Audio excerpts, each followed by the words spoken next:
Let's dive into an absolutely wild story. Meet the King of Fists, a guy who dominated the entire martial world using just his bare hands, making everyone forget his real name. His actual name, Dan Wung.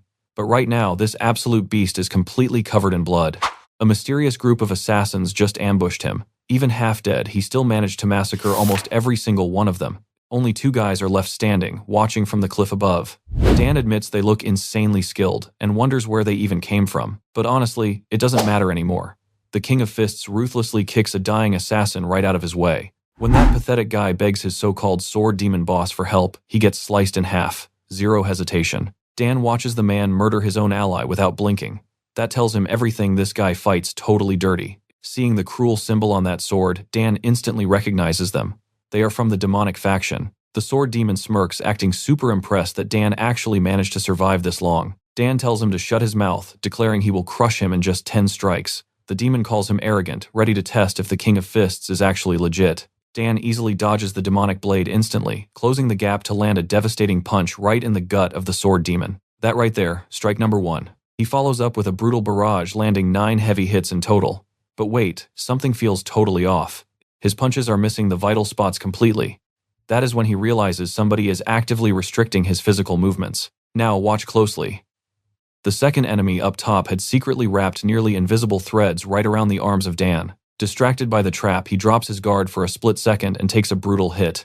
The demonic blade violently pierces straight through his heart. The demon laughs, declaring the reign of the king is over. But even with his heart literally destroyed, Dan gathers every last drop of his energy. He aims one final, unstoppable punch right at the demon. Wrapping his fist in raw lightning, he unleashes a massive explosion that blows a terrifying crater straight into the earth. But when the dust clears, the sword demon just has a tiny scratch on his face. He admits Dan is an absolute monster, totally aware that a direct hit would have pulverized him into actual dust. His partner agrees, sweating over how dangerous that last attack was. Then the sword demon starts mocking our dying hero, telling him to at least drop some famous last words before expiring. Even knocking on death's door, Dan uses his fading strength to smash the demon right in the chin, making him violently bite his tongue. Dan coldly declares that was the 10th strike. As the demon spits out blood, our hero finally feels his raw strength fading away completely. And just like that, his legendary life is over. His only regret, wishing he could have thrown just one more punch. So our legend is dead right. Well, stick with me here.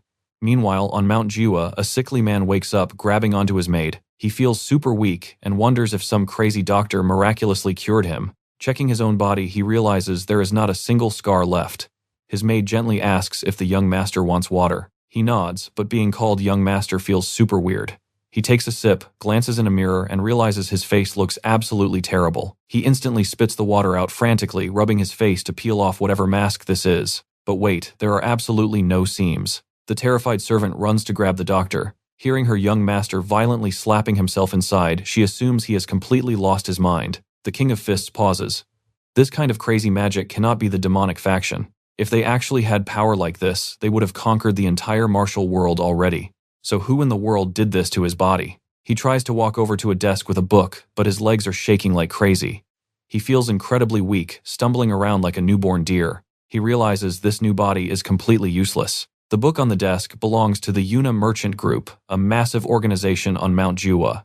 He actually remembers hearing that name before. Skimming the papers, he figures out he is now trapped inside Lee Jin Aeon, the absolute eldest son of this super wealthy merchant family. But the letters only talk about massive gambling debts, shady money, and women. Yeah, this guy was an absolute loser. This is not some weird sorcery, and there is zero martial energy in his veins. The awful truth finally hits him. You and I both know the classic trope: our hero just got reincarnated into the weakest guy alive. He had heard crazy rumors about this before, but never actually believed it. Suddenly, someone calls out for the young master. A super-stressed doctor named Gongsun Maying rushes right into the room, desperately checking to see if he is finally okay. Trapped inside Lee Jin Aeon, the former King of Fists just stares blindly at the unknown doctor. Stick with me here. This shady doctor is pretending he heard something was wrong and acting super concerned. Lee Jin Yuan, still getting used to this new body, tells him to drop the fake act. The so-called doctor then mentions he prepared the usual chicken soup to heal the young master's weak body. But as the former Pill King, Lee Jin Yuan, instantly spots the lie. That's no chicken soup, that is the famous dragon and phoenix soup. For a healthy guy, it would be an absolute jackpot. But for a sick person, it's basically pure poison. His fragile body would literally explode. He also catches how the doctor tried checking his pulse earlier, clearly freaking out that the young master suddenly looked way too healthy. Yep, it was totally obvious this doctor was a complete snake. The rat keeps babbling, saying daily bowls of this will make him crazy strong.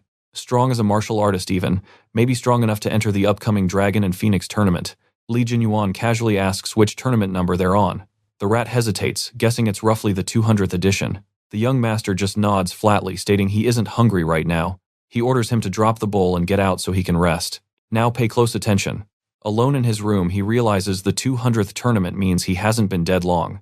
That means those demonic faction scumbags, still breathing. Plus he has this backstabbing doctor right next door. He's literally surrounded by people begging for a beatdown. But he doesn't panic, he's going to crush every single one of them. Later on, the maids serve a massive breakfast.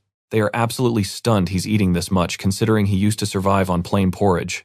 One servant gossips that his appetite is back, and he'll return from his morning walk any minute. Walking in from his brand new workout routine, Li Jinyuan praises the feast and orders them to keep cooking like this from now on. Leaving the room, they whisper about how incredibly healthy he looks. Before he can take a single bite, Dr. Gongsun barges in to annoy him rudely, shoulder-bumping the maids like a total jerk. Embracing his past king energy, Li Jinyuan finds the disrespect absolutely pathetic. The doctor flashes this massive, creepy smile, faking way too much joy at seeing him. You know what's coming, right? Perfect time for a trap. He calmly asks why the doctor visited. The rat lies, claiming he hadn't heard any news and was just dying of worry for his young master. He smirks, noting the young master looks completely different, making all his previous hard medical work seem totally useless. Our MC shoots back what hard work, the part where he tried poisoning him with that fancy soup. The doctor acts totally shocked, swearing it's a huge misunderstanding and just a health tonic. Li Jinyuan doesn't blink, says it looks like straight poison. The rat nervously insists that's impossible and tries to bail, saying he'll just leave now. Oh, absolutely not. The young master snaps, asking if he thinks he can just barge in and run away without permission. The doctor quickly bows. Li Jinyuan chuckles, saying he's kidding, he just needs to write a letter. He asks for a pen and paper, telling the doctor to take notes while he dictates. The snake instantly pulls out his writing tools, saying he is completely ready. The young master starts speaking his message. He says since Lord Li Jinyuan is deathly ill, he's stuck here. But since the kid refuses to die, he needs new orders on what to do. The pen stops. He asks if there's an issue. The doctor plays dumb. Bam! Li Jinyuan chucks a teacup at lightning speed. It shatters the wall inches from the doctor's neck. He warns the old rat to listen closely. The guy still acts confused.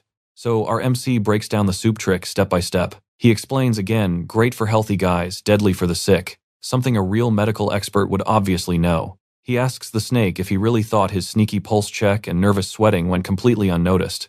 Worse, those toxic tonics made his murderous plan painfully obvious. Plus, there is zero chance this cowardly rat is acting on his own. He demands the boss's name. Trust me, you and I want to see who's next. Stick with me here. The shady physician suddenly played dumb, acting like a completely innocent and respectable guy. But his slipping mask proved that even a dirty scumbag like him had a tiny sliver of guilt. Chewing his food like an absolute boss, Jinyuan smirked, saying the rat was finally showing his true colors. The doctor sighed, admitting he tried to let the kid die peacefully, but now, no other options left. He would just have to butcher him and permanently silence the servants. Out came a poisoned needle from his sleeve. But before the quack could even blink, Jinyuan absolutely smashed him right over the head. Splat. The fake doctor planted face first into the table. Our young master casually scolded him, demanding he pay attention while people are talking. But get this, his own hand throbbed from that basic smack.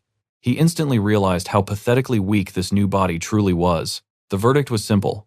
He had to regain his peak physical strength fast. He figured that once he got his legendary power back, it wouldn't even matter if his own merchant family was pulling the strings. When the time was right, he'd tear into this doctor's past and expose whoever actually ordered the hit. Then bam, a brain-splitting headache struck. In an instant, every single memory of the original Li Jinyuan came crashing violently right into his mind. Don't blink now. A single tear fell as he finally understood this twisted mess. Turns out Jinyuan was the wealthy merchant guild's eldest son. But he wasn't a genius like the second brother or a brawler like the third. To his family, just a useless, defective heir. He tried masking his insecurities by throwing cash around, eventually drowning in gambling booze and bad choices. By the time he finally woke up and tried to fix his life, game over. His health was already trashed and they shipped him off to this rural estate, basically exiled. The memories proved the main clan completely abandoned this place. Honestly, waking up in a new body without the original owner's memories was initially his biggest hurdle. But now, mind clear facts straight, he could focus entirely on grinding his martial arts. Crazy part is the original kid completely wasted a naturally gifted god-tier physique. Armed with his past life mastery, he could rebuild his legendary stats even if it took a minute. Then, a massive lightbulb moment hit him. He was filthy rich. He could literally buy infinite power-up elixirs. His greatest weapon now wasn't just raw talent, it was an endless bank account. A while passed and he suddenly noticed the shady doctor still hadn't moved an inch. The guy was just slumped lifelessly across the table. Stone, cold, dead. 1 whole year passed by. The seasons changed in a flash. In that time, Jinyan successfully formed his energy core, permanently hardwiring his body with the absolute best martial arts meant for pure survival. He perfectly named them Enlightened Mobility, Enlightened Body, and Quick Step. Plus, he rebooted his signature past life skill, the art of the 10 phases of White Lightning. Basically a god-tier ability to literally control raw lightning. In just 1 year, he completely smashed his way to the 4th phase. For such a tight time frame, his leveling speed was actually insane. One day, finishing his meditation, he casually snapped a falling leaf in half with a kick. Yet this absolute perfectionist decided it still wasn't enough. Right on cue, Mok In-seop, a guard from the main Unha merchant group, suddenly showed up. He hand-delivered a letter from the main family. But taking one look at Jinyan, the guard completely froze. This dude was absolutely shredded, stacked, and radiating pure boss energy. You're seeing this too, right? Totally different person. He couldn't believe this absolute unit was the same pathetic master from before. Catching the guard staring, Jinyan snapped his fingers, demanding the letter immediately. Snapping out of it, In-seop quickly apologized. Skimming through the letter later, Jinyan found out his father had completely collapsed and was bedridden. Strangely, it gave 0 details about the actual illness. The guard filled in the blanks. The infamous Uyang clan had been heavily extorting them, demanding massive tributes, masked as totally fake protection fees. Those shady payments stacked up fast, snowballing into a total disaster. Jinyan narrowed his eyes, asking if the Uyang thugs actually did anything to earn that cash. In-seop gritted his teeth. Nope, those dogs were just abusing their untouchable status. Even when the minor divinity sect tried pushing ridiculous trade taxes, the Uyang cowards just deflected, telling everyone to complain directly to the Unha merchant group's main branch. And absolutely nobody dared to fight back. Not even their own hardcore guard captain. Why? Because we're talking about Ouyang Hu, a legendary martial arts monster packing more than enough raw power to cause absolute havoc. Jinyan definitely knew that heavy-hitting name. The guy was a powerhouse who clearly saw the merchant guild as trash beneath his boot. Jinyan asked if crushing the Ouyang clan would magically fix everything. The guard swallowed hard, saying it wouldn't be that simple. Plus, there was another insanely massive reason why the family leader collapsed. An all-out sword fight erupted between the 2nd and 3rd brothers. Seeing his own sons violently clash, the old man just dropped. So what do you and I think? Did anger really knock him out? Stick with me here, things are getting wild. Lee Jin-eon was furious. He couldn't believe those two clashed with swords right in front of the boss. The guard tried to calm him down, promising it wouldn't actually blow back on him. But our guy wasn't about to just sit back and watch it all burn. He shoved the letter back and declared he was going straight to his father. Back at headquarters, Mok In-seo was practically speechless. The young master had completely transformed. He swore Lee Jin-eon looked like a peak martial artist, now rocking a physique that made everyone seriously jealous. But the other guards, they just cracked up laughing. Nobody bought it.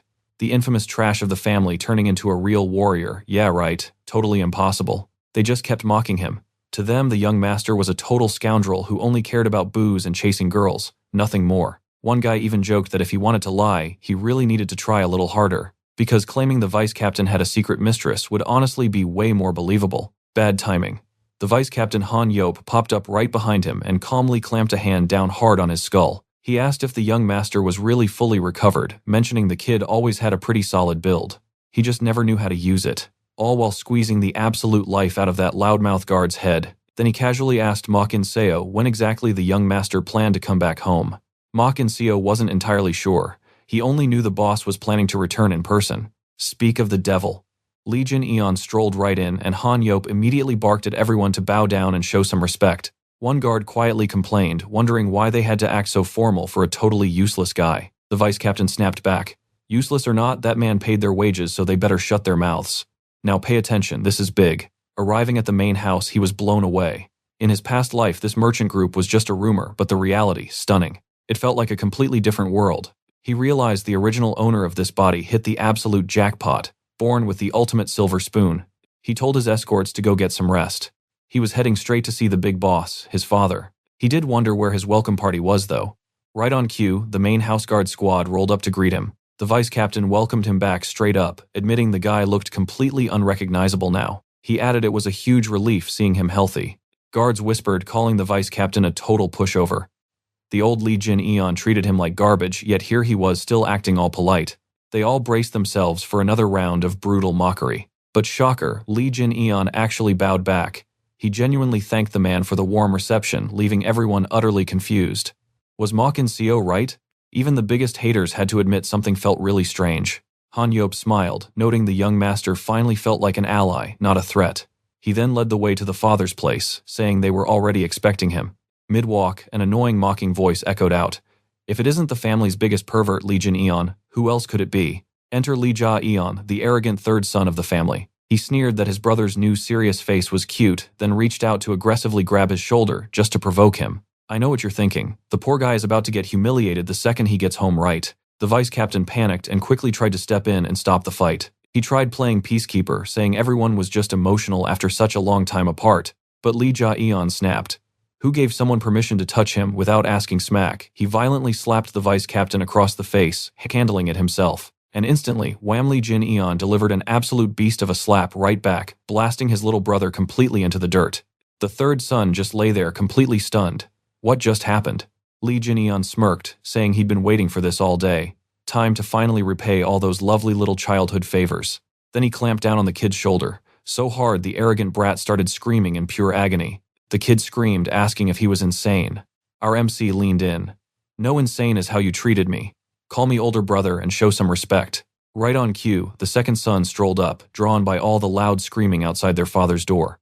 It was Lee Hwa Eunwol. He approached the vice captain, demanding to know what just happened. The guard confirmed the brothers were fighting. That's where we leave it. Trust me, it gets wilder. The moment Lee Hwa Eunwol arrived, he assumed the third brother was bullying the eldest. Again, classic family drama. Seriously, why hadn't the vice captain stepped in to stop this mess yet? But stick with me here. When he actually rushes over, he finds Lee Jin-eon absolutely destroying his younger brother. Right outside their dad's room, the three brothers finally stand face to face. Trying to process this, Hwa Eunwol mentions he heard about his return and says he's looking suspiciously healthy. Jin-eon smirks, confirming he's way better. He spots a fresh cut on Hwa Eunwol's hand and asks if the youngest caused it. Hwa Eunwol just waves it off as nothing serious. Smack Jin-eon slaps the third brother anyway, coldly warning him to never raise a blade against his own family again. Total alpha move. Understand, he demands. The youngest is just sitting there, completely battered, humiliated, and utterly stunned. How did this absolute weakling suddenly get strong enough to trash him like a rag doll? Meanwhile, Hwa Eunwol is just standing there, mind completely blown by this crazy turn of events. Before today, the MC's biggest achievement was barely surviving beatings from Lee Ja-eon. Hwa Eunwol asks if something crazy happened at the country estate because his older brother is acting like a completely different person. Jin-eon brushes it off. He'll explain the whole reincarnation thing later. Instead, he points to the massive pile of scrolls scattered across the table. Hwa Eunwol explains it's just the master list of maids and staff getting officially introduced at tomorrow's big merchant group conference. Right at the top, Gwangseon, the shady former physician. And suddenly, it all clicks for Jin-eon. He'd been hunting for whoever hired that quack doctor, trying to track down the mastermind behind his own assassination attempt. Now he finally had the perfect evidence. Pay close attention here. The guy who recommended every single spy on that list, it was Oh Young-hoo himself. Yeah, the room gets instantly tense. Jin-eon locks eyes with his brothers. He tells them straight up, if either of you is secretly working for the Uyang clan, confess right now. Both brothers freeze up. Hwa Eunwol looks offended, asking if he actually thinks they'd betray him. Even the youngest snaps that he'd literally choose death over betraying his own flesh and blood. Sure, they might fight over who runs the business, but letting outsiders steal their dad's hard work, never going to happen. The Yunha Merchant Group was a treasure built completely on their father's blood and sweat. Their dad threw his entire life into building it, and now these leeches were swooping in to steal the profits. Hwa Eunwol aggressively nods in agreement. Jin-eon smiles, glad to hear it. He casually asks if all the top brass will be at tomorrow's conference. His brother nods, yes, totally confused why he's asking. Oh, nothing special, Jin-eon smirks. I'm just planning to crash the party. Dropping that mic, he walks off to finally visit his sick dad. Hwa Eunwol just stands there, totally dumbfounded by his brother's massive glow-up, muttering that maybe he should book a trip to that country house too. Moments later, the nervous servants let the head of the family know his eldest has arrived. Lee Song-min, the big boss himself, is shocked. He asks if it's actually Jin-eon, demanding to know what all that crazy yelling and fighting outside was about. Jin-eon just smiles warmly, telling him not to worry about any of it. Hearing his dad collapsed from sheer stress, the last thing our guy wants to do is cause even more headaches. The old man sighs. He's lived his whole life under intense pressure, but his aging body just can't take the hits anymore. Looking closely, he notices his son's whole vibe has changed, genuinely happy to see him looking so healthy. And honestly, that hits Jinyeon hard. I know what you're thinking, he's just a reincarnated badass. But in his past life, he never had parents. He had no clue what a real dad felt like. But now he's inherited the original owner's deepest memories. And in every single one of them, this old man was an absolute hero. Reaching out, he tells his dad to relax. He's going to personally crush whatever is causing him stress, and everything will be perfectly fine. Totally confused, his dad asks what he means. Jinyeon just confidently says, "Trust me." Seeing that fierce spark in his son's eyes, the old man knows something shifted. Cut to the next day, the huge merchant group conference finally kicks off. Sitting right at the top table is Uyang Ho, head of the merchant guards, and a totally overpowered martial master from the Uyang clan. Murmurs erupt the second people spot Jinyeon walking in. Everyone is whispering, why the heck is the useless eldest son here? Uyang Ho loudly mocks him, joking that the kid must be terrified of losing his cushy position. Trying to keep the peace, Hwa Eunwol asks for other opinions so they can just move on. But nope, Uyang Ho aggressively interrupts, claiming he has a brilliant idea. He loudly announces that since the young master is guardless, he desperately needs someone trustworthy by his side. And conveniently, he has the perfect guy for the job. People start whispering that this arrogant guy seriously doesn't know when to stop. Uyang Ho hears them. In a flash, he flicks a hidden needle, completely shattering the teacup of a random dude right at the table. With a dead cold glare, he claims his hand just slipped. Then he dares anyone in the room to object to his little suggestion. So what do you and I make of this? Jinyeon raises his hand smirking. He's got complaints and an explosive suggestion of his own. Alright, let's watch closely as he steps right up and shoves his finger into Uyang Ho's face. He loudly demands the guy gets fired as head of the guards. Naturally, the whole room just freezes in shock. Uyang Ho smirks, asking if he is serious, pointing out the young master has zero authority to fire him after being gone for so long. Instead of talking, Lee Jinyeon just violently slams his fist down. The impact is absolute madness, shattering the wooden table into burnt splinters. Total dead silence follows. He loudly reminds everyone that the Unha merchant group is actually his. Flashback time, he had already discussed this exact play with his brother Hwa Eunwol. Back then, Hwa Eunwol asked if he was really crashing the meeting just to fire him. He warned him that simple merchants just cannot go around openly provoking the powerful Uyang clan. But Lee Jinyeon just smiled, asking what happens when a true martial artist gets completely underestimated. Simple, they get eaten alive. He told his brother to just look at their group already being swallowed up piece by these leeches. Hwa Eunwol knew it was true. Way too many Uyang clan members were already inside, quietly stealing control right under their noses. Despite the mess, Lee Jinyeon told him to chill out. He promised the older brother would fix everything. Now here is where you and I pay attention. Hwa Eunwol realizes breaking that table was his master plan. The Uyang clan goons rush forward, ripping their swords out and screaming at him for acting up. Uyang Ho seriously thinks this kid has completely lost his mind. Then Hanyo steps up, furious. They dared point weapons at the young master. The Unha guards draw their blades too, and the tension just violently spikes. Lee Jinyeon coldly calls them out for threatening their own boss. In his eyes, pointing those swords is basically signing their own death warrants. He casually jokes about feeling bad for the guard captain, calling this whole showdown an early retirement present for ruining his grand scheme. He exposes the brutal truth. Uyang Ho was the mastermind who paid the doctor Gongsun Myung to assassinate him during his recovery. Plus, he secretly sparked a vicious rivalry between the second and third brothers. That exact stress caused their father to collapse. He manipulated everything, tricking one brother into thinking he could easily steal the entire merchant group without doing any dirty work. Uyang Ho laughs it off, claiming that wild story would make a great play, but it is pure fiction. Lee Jinyeon keeps pushing, casually dropping that the assassin doctor who was supposed to murder him is now dead. The mood instantly shifts. Uyang Ho looks completely rattled, demanding to know if he actually killed the doctor. With a cold smile, he tells him not to cry about it. One quick strike, zero suffering, totally clean. He mocks the guy, saying, if you want to steal a massive guild, you gotta try a little harder. He even threatens to bill him for the smashed table since this entire ridiculous mess is totally his fault. We both felt this coming right. Uyang Ho finally snaps, but Lee Jinyeon instantly counters with his devastating white lightning fist. Uyang Ho is absolutely floored. When did this spoiled kid learn to fight? Their clash is perfectly matched in raw power. The crowd is losing their minds. Nobody ever expected the young master to throw hands, especially not at this godlike level. Lee Jinyeon teases him for swinging at a recovering patient but then shrugs. Since it is an official duel, now anything goes. Completely blinded by rage, Uyang Ho screams that he will slaughter this arrogant punk. He barks at his clan members to officially document this. The young master agreed, so the deathmatch is legally on. He thinks that covers his bases, but Li Jinian coldly corrects him this is a fight to the bitter end. Young-hoo sneers, guessing he must have secretly trained with some top-tier sect to get this incredibly strong so fast. But he confidently claims the kid still lacks real combat experience. Promising to end it, he swings Li Jinian easily dodges the blade, mocking the old man's supposed battle experience. Then he finally unleashes the hand he was hiding behind his back. A brutal lightning strike explodes, sending Young-hoo flying backward with absolute force. Zero time to breathe. Li Jinian chases him down using the illuminated movement art moving so insanely fast he is just a blur. He is totally suffocating Young-hoo. The older guy is barely dodging, finally realizing he horribly miscalculated. These are not rookie moves. He fights like a seasoned legendary grandmaster who just happened to be reborn. Trust me, you and I are about to see this desperate three-form sword technique tear everything apart. Stick with me here. He declared he would kill the boy on the spot, but Li Jinian completely anticipated the move. He dodged with a quick step and surged forward. His devastating right hook blasted Young-hoo straight through the ceiling, launching his body far away into the distance. Over at the main residence, Songmin actually saw the body get launched through the air. He simply muttered that his son had clearly mastered real martial arts. When Young-hoo finally crashed down, his entire clan started panicking completely. Li Jinian coolly asked what their next move was and if they still wanted him dead. A member nervously confirmed the duel was totally fair, but he made it crystal clear.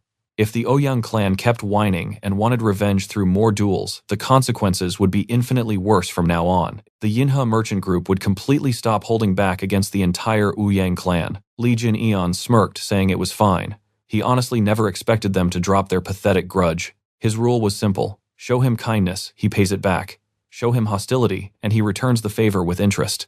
And if anyone had a problem with that, the blame falls entirely on him, not the merchant group. Hwang Yop still panicked, warning his brother this was too risky.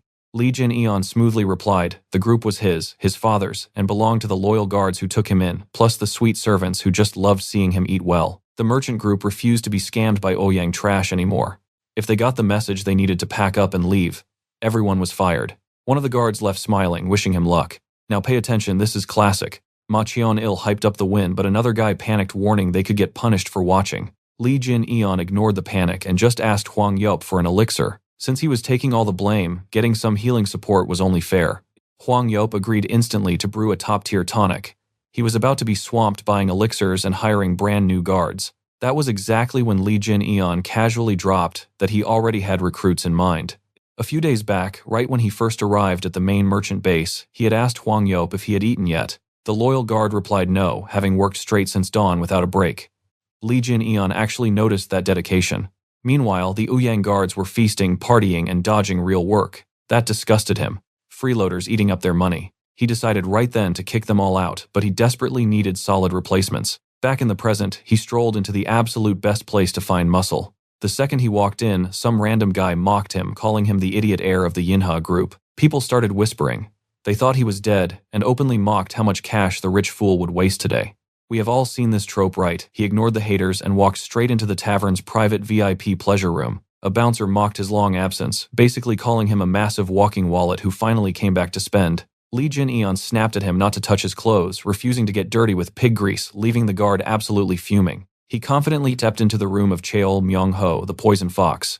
The fox smirked, saying recovery looked great on him. The twin brother bodyguards standing right beside him also gave their greetings. Cheol Myung-ho faked some serious concern. He claimed his sick buddy was finally better, so they needed to party hard tonight.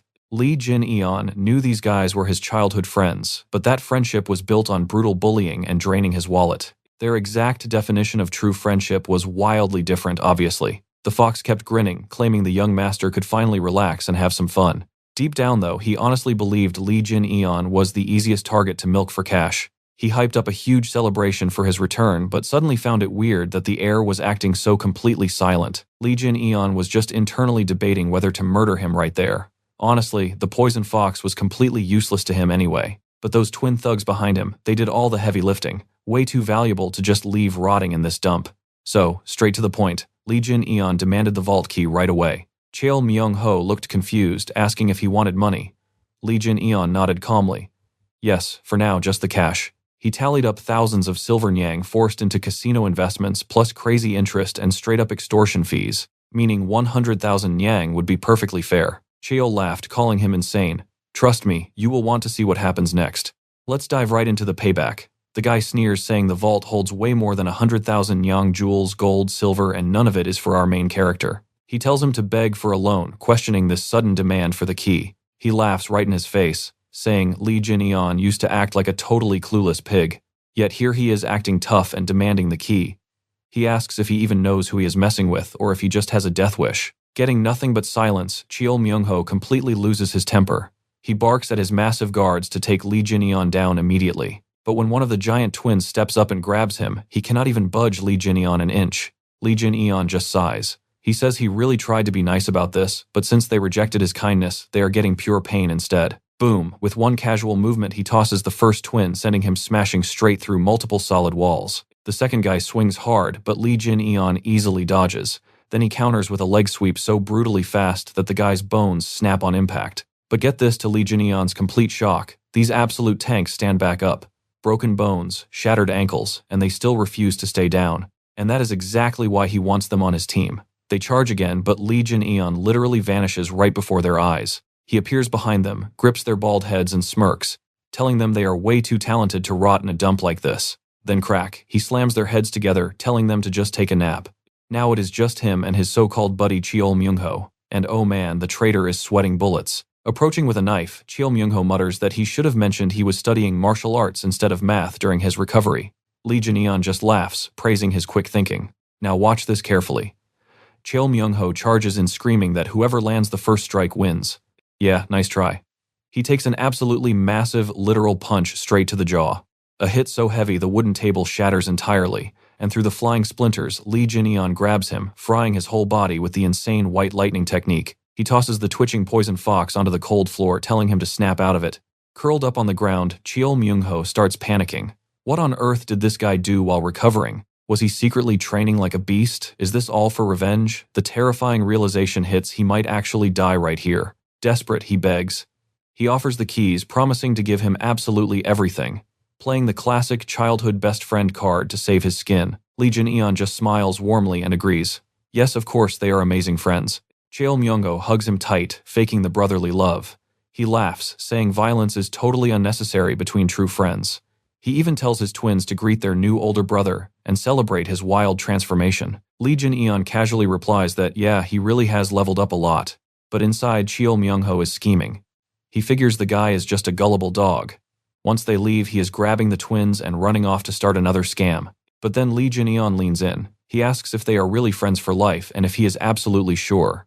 Cheol Myung-ho aggressively agrees, while the twins formally announce they will serve Lee Jin-eon as their older brother from today on. Perfect. Lee Jin-eon declares that since they are all brothers now, the twins need to step outside and decide who is the oldest between the two of them. The massive guys obey without hesitating, leaving the two completely alone. You and I know exactly what is coming next.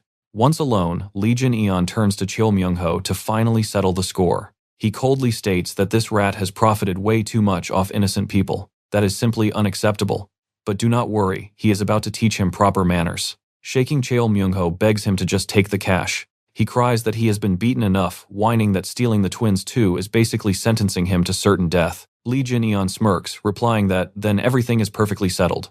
Bam! The very first kick shatters his teeth in a spray of blood. From there, it is a brutal, entirely one-sided beatdown. He finally realizes he might actually not survive this. Crying and completely desperate, he practically throws the key at him, begging for mercy. But sadly, for him, that is nowhere near enough.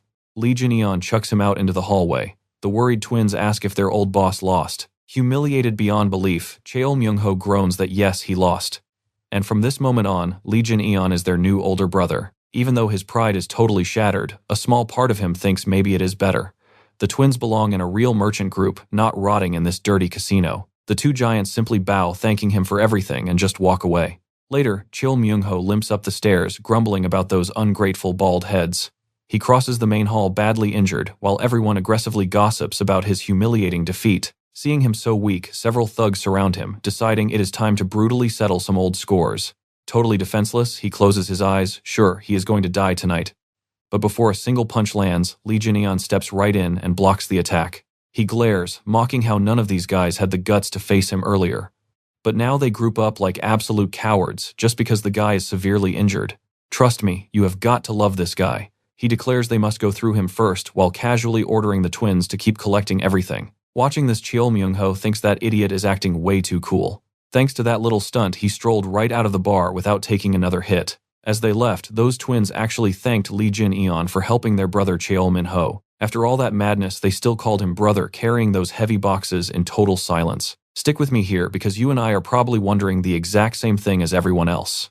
Why did these massive guys follow Cheol Min-ho? Some people whispered about slavery, others swore it was just pure blinding fear. Our guy used to think the exact same thing, but looking at them now, that loyalty went way beyond simple fear or a master and servant bond. Even living a second life, figuring out complex human intentions was still a massive headache. Meanwhile, back at the Yunha merchant group, Lee Ja-eon was absolutely fuming. Not one peaceful day since his big brother showed back up. First, he brings home a literal mountain of cash.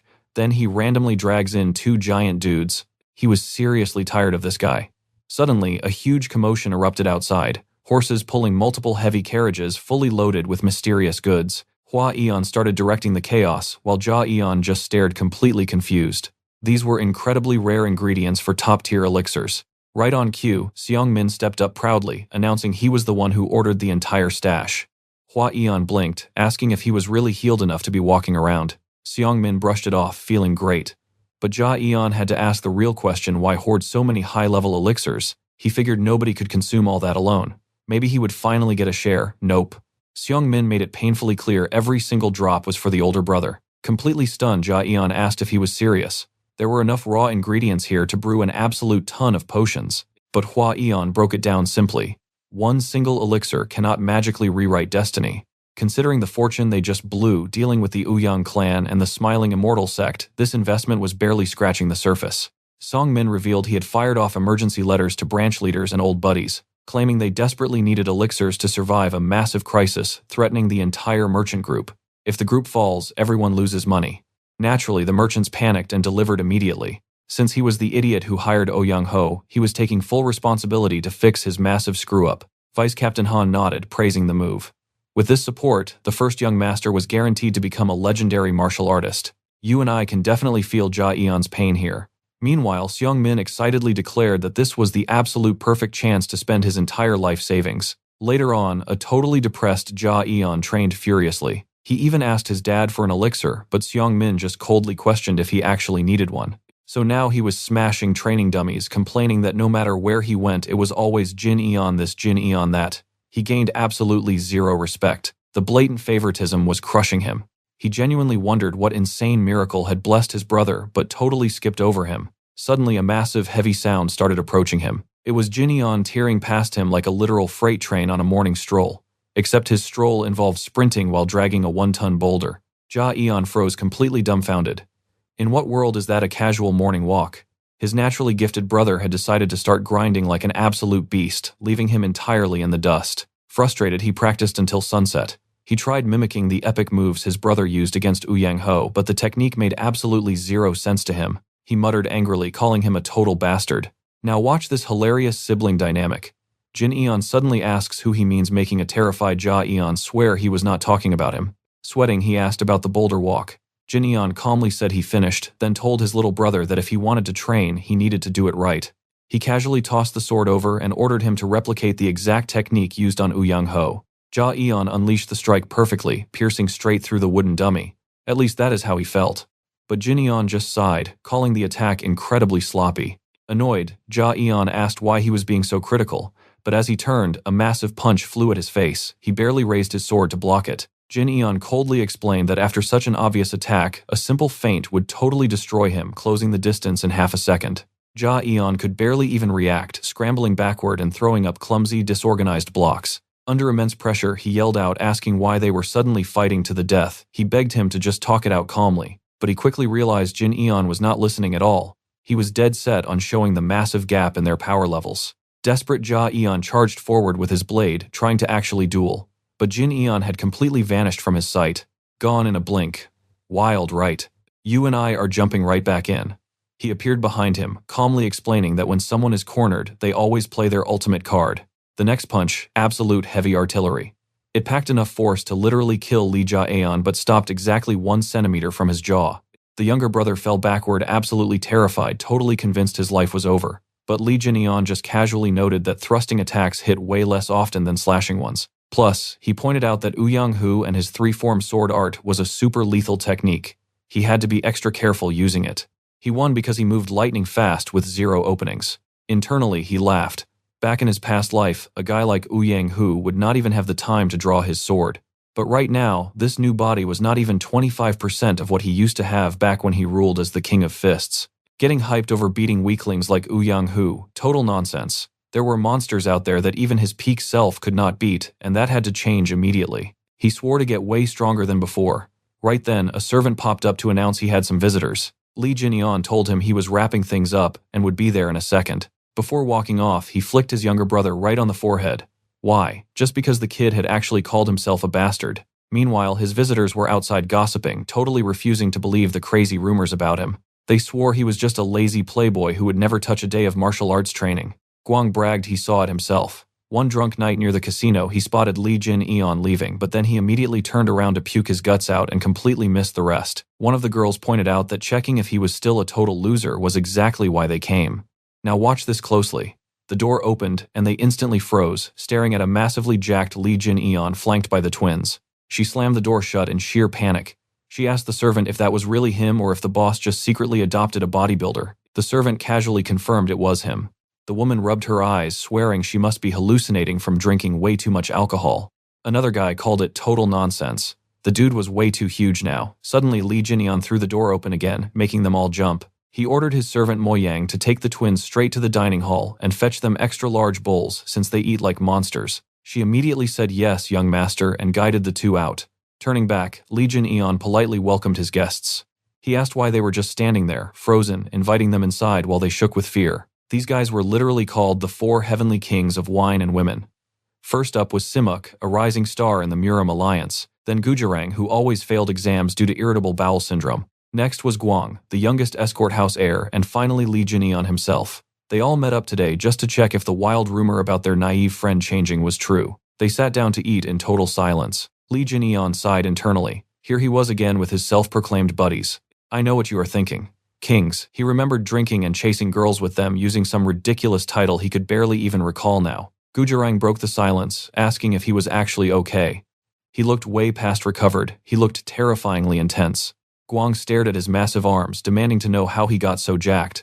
Had he just been secretly training day and night? Simuk was the only one actually using his brain. He realized getting those kind of gains in just 1 year of normal training was physically impossible. This was advanced martial arts territory. They brought up the rumor of him beating Hu, begging to know who his secret master was since doing it alone sounded insane. Li Jinyan just calmly brushed it off, saying he got lucky.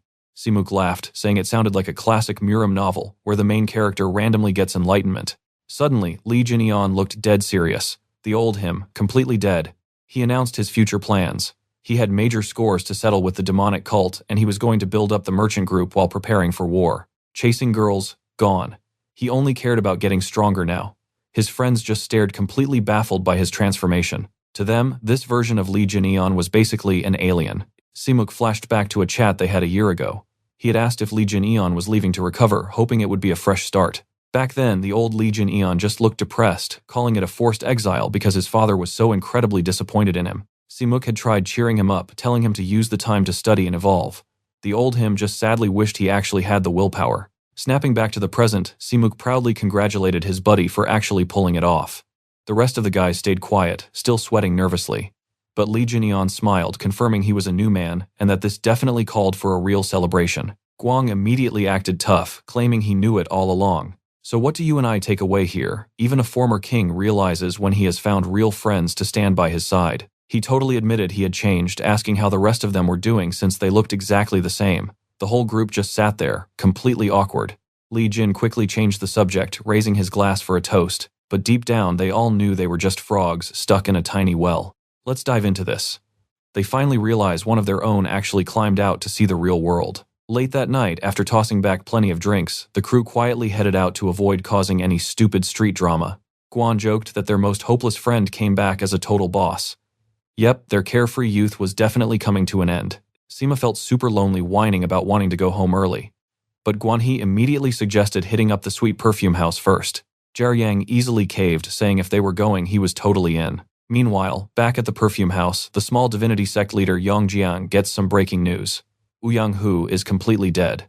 He asked his guys if this merchant group heir was seriously that overpowered. The guard practically trembled, confirming the kid crushed their captain with bare hands. Standing in front of Lee Jin-eon, he felt an insane bone-crushing pressure like never before. Absolutely next-level martial skills. Young-jang demanded to know what weapon he used. The guard's answer: literally nothing but his bare fists. That highly irritated Young-jang.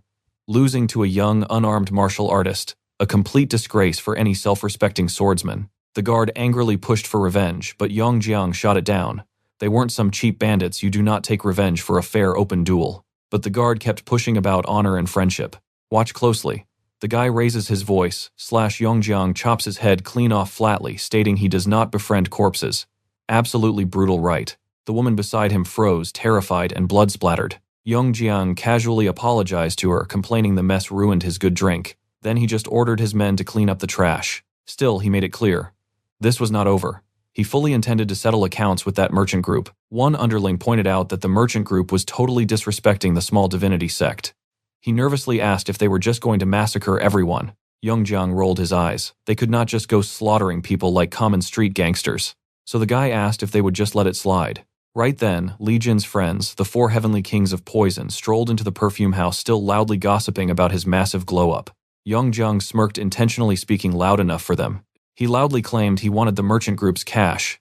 Old Liang Ming was a god-tier negotiator, secretly rumored to be way richer than he let on. He casually wondered out loud how much their heir was currently worth. Sima was the only one paying attention. Completely panicked, he bolted to warn Lee Jin. Hearing this, Lee Jin just smiled, touched that his buddy ran back late to warn him. Sima freaked out. No time for jokes. With Who dead, the house had 0 real guards and an attack was coming. He nervously asked what the plan was. Lee Jin vaguely remembered the small divinity sect. I know what you are thinking. Yep, these are the exact guys trying to move on him. Sima guessed they were hiding right at their main headquarters. Lee Jin calmly told him to step inside, tossing Sima some dark stealth clothes. Grabbed straight from guard storage, he asked Sima for directions to their base, casually adding they could crush them and be back before breakfast. Sima's jaw dropped. Raid their base right now, just the 2 of them. He screamed that it was pure madness and they were totally going to die. But Lee Jin just twirled his small knife, smirking. That was exactly why they needed to strike first. Then he slapped Sima's shoulder, telling the Murim Alliance hopeful to lead the way. Cut to the enemy base. Lee Jin perched high in a tree, observing the whole compound from above. Analyzing their shifts, he quickly realized the midnight surveillance was insanely heavy and tight. Sima sweated, asking if this was really it. He would not beg for help, but honestly, he had 0 idea how to fight like this. Lee Jin just smirked. Sima's job was already done. He just needed a taxi. Annoyed, Sima pointed at the massive guard presence, desperately asking what the brilliant tactical master plan was to break in. But Lee Jin just shrugged. Today, they take the easy way. Then he literally kicked the doors wide open. Ever since childhood, back when he was called Dan Wusong, the guy never backed down. Not as an orphan, not wandering the Murim world, and definitely not when he claimed the King of Fists throne with pure, terrifying strength. Door shatters. Guards stare. Trust me, you want to see what happens next. Stick with me, you are about to meet a guy who absolutely loves brawling. He casually strolls right past security, demanding to see the sect leader. Obviously, a guard steps up, asking if he really thinks he can just waltz in. Lee Jin just snatches him by the throat. He is not asking twice. Snap. He tosses the lifeless body aside, sending the rest of the room into absolute panic. The boss, Young-jang, stares him down, demanding a name. Lee Jin just smirks, claiming he is an assassin looking for the man in charge. Young-jang chuckles. Says he might be, but real assassins do not usually kick down the front door. But taking a closer look at those heavily calloused hands, he figures it out. This is the young master of the Honor Merchant Guild. So what if he is? Young-jang is shocked. A big shot came personally, so he decides to go all out immediately. They throw a giant net while guards rush in. Dodging smoothly, Lee Jin realizes it has been forever since he fought an entire crowd. Probably not since the demonic cult war. And honestly, his body is not even at peak condition yet. He just grabs the net, whipping it around like a crazy weapon to smash guards and shatter their swords. Weapons, completely unnecessary. He is absolutely loving every single second of this absolute chaos. The survivors are literally calling him a monster. But somehow, one lucky guy actually manages to graze his face with a strike. Annoyed, Lee Jin asks if the boss is just wearing his weapon for show. Young-jang complains that his gear is super expensive to use, but hey, he will make an exception for a VIP guest. Watch closely, this gets wild. He whips out a hidden crossbow while the terrified guards pin our guy down. Think he can dodge this? Surprise, every single guard in the room raises a crossbow, firing at the exact same time. Wow. Yongjiang is literally shooting through his own men just to hit him. That is filthy even for the criminal underworld. Suddenly, an absolute clutch save. Someone chucks a throwing knife straight in his direction. He snatches it midair, perfectly parrying and snapping every single bolt. Yongjiang is completely mind-blown that a tiny blade blocked everything. Looking up, Li Jin shoots a quick thanks to Sima, who nervously waves back at him. Without missing a beat, Li Jin hurls the blade. The boss barely dodges, getting a nasty little scratch on his neck. Li Jin smirks, noting he rarely uses blades but will gladly make an exception today. Panicking, the boss screams for the guards to kill him, but Li Jin closes the gap instantly, ready to unleash his absolute specialty raw fists. Desperate, the coward uses a woman as a human shield. Li Jin pivots, and his lightning punch totally shatters the floor. The dust clears. He is safely shielding the woman from the blast, calmly telling her to step back while he finishes out the trash. Now, Yongjiang is sweating. Who is this guy? The young master he heard about was supposed to be a total failure. This guy fights like a hardcore veteran. Li Jin steps up asking for any last words. Trapped, the coward tries to buy his life. He flexes his massive bank account, offering literally any amount of cash to survive. Li Jin simply stomps right on his face, disgusted that he puts a price tag on life. Snatching some gold coins, he coldly states he does not need them. You saw that coming, right? Using fists packed with those exact coins, he punches straight through the coward's heart, calling his blood utterly disgusting. Just like he promised, they actually made it back perfectly in time for breakfast. After the chaos, Li Jin, Sima, and the rescued girl share a peaceful walk down the road together. Sima offers to split up from here, promising he will personally escort the lady to safety. Li Jin nods, letting his buddy play the hero. On their walk, the girl asks if he is Sima, recognizing him as a regular from the sweet perfume house. Honestly, since he hangs out with Li Jin constantly, that was pretty obvious anyway. She thanks him for saving her life, promising a free bottle of premium wine if he ever drops by again. Sima humbly admits Li Jin did all the heavy lifting tonight. Plus, he is actually done wasting his life at pleasure houses from now on. She notices he has completely changed. Sima smiles. Since his best friend turned his life around, he has to catch up. Meanwhile, our MC is just dreaming about food. He gets home sitting down to an absolute feast. Two super excited twins join him, and he kindly gives them permission to stuff their faces completely. He tells them to go crazy and eat everything. The twins adorably ask if 7 meals a day might be pushing it a bit. He laughs, setting 0 limits. Suddenly, a twin spots his fresh cut, asking if he is okay. He just smirks. You and I definitely want more, right? Let's jump into it. Even though that sneak attack was fast, he'd never felt his foundation shake like this in his past life. To protect the merchants, facing absolute monster martial artist solo training just wasn't going to cut it anymore. He needed a major power-up. Right on cue, Ma Yohang knocked with a special delivery. Jinian unboxed the package and found a small case tucked next to a letter from Guangong. The letter was hilarious. Guangong basically wrote that after they split, he immediately hit a tavern for drinks, asking if that counted as progress. He admitted he was dropping off the promised goods but totally forgot earlier. Classic. Guangong added that his dad forced him to deliver it, joking that Jinian should help run their escort agency once he leveled up. Laughing it off, Jinian opened the box and saw ancient roots. We're talking 400 years old minimum. With enough luck, these could push his lightning arts straight to the 5th stage. Now that is exactly what a true bro does. He also noticed a second letter meant for his dad, Seongmin. This package was from the Zhou Trading Company, literally the wealthiest group in the Central Plains, cashing in on an old friendship. Why did his dad even call in this massive favor? Now, pay attention, because inside this second box, pure voidstone milk, a legendary cheat code elixir that martial artists literally die for. We are talking top-tier loot here. 1000-year spirit fruits, the moon elixir flower, millennium ginseng. Yeah, those are the only things that even come close to this stuff. Jinian knew it was 100% authentic. Even back when he ruled as the King of Fists, he barely got a tiny sip. Seriously, how on earth did a regular merchant get their hands on a mythical item? Whatever he tossed the twins, 1 root each told them to stand guard, and announced he was going into a closed-door cultivation session. When the boys asked what it was, he casually said it was good for their health, so they better eat up and not waste it. One twin randomly pointed out how the leader had been hoarding rare boxes for Jinian, showing off an entire cabinet stuffed with premium loot. Honestly, being filthy rich is a superpower on its own. 2 hours later, cultivation began. He drank the elixir. Bitter as hell, completely odorless. Just like his martial arts journey. The training was pure agony, but it fired up his core. If he was still the old Jinian, he would have literally melted on the spot. Flames erupted inside his veins. Suppressing them only made the fire angrier. So going full protagonist mode, he faced the pain head-on and wrestled it down. Boom. Following a massive energy surge, he successfully stabilized his wild internal flow. His core hardened and his lightning arts blasted right into the 5th stage. The only downside, his clothes were completely incinerated, leaving him covered in gross toxic sweat. But this was him finally shedding the week-old Jinyan. Now came the final boss, absorbing that pure voidstone milk. You and I know how these cultivation tricks go. It's like baking wet sand inside a blazing furnace. The bowl might shatter under the intense pressure, but if it survives, it becomes an unbreakable, perfectly forged armor piece. That was the raw spiritual weight of the stone milk.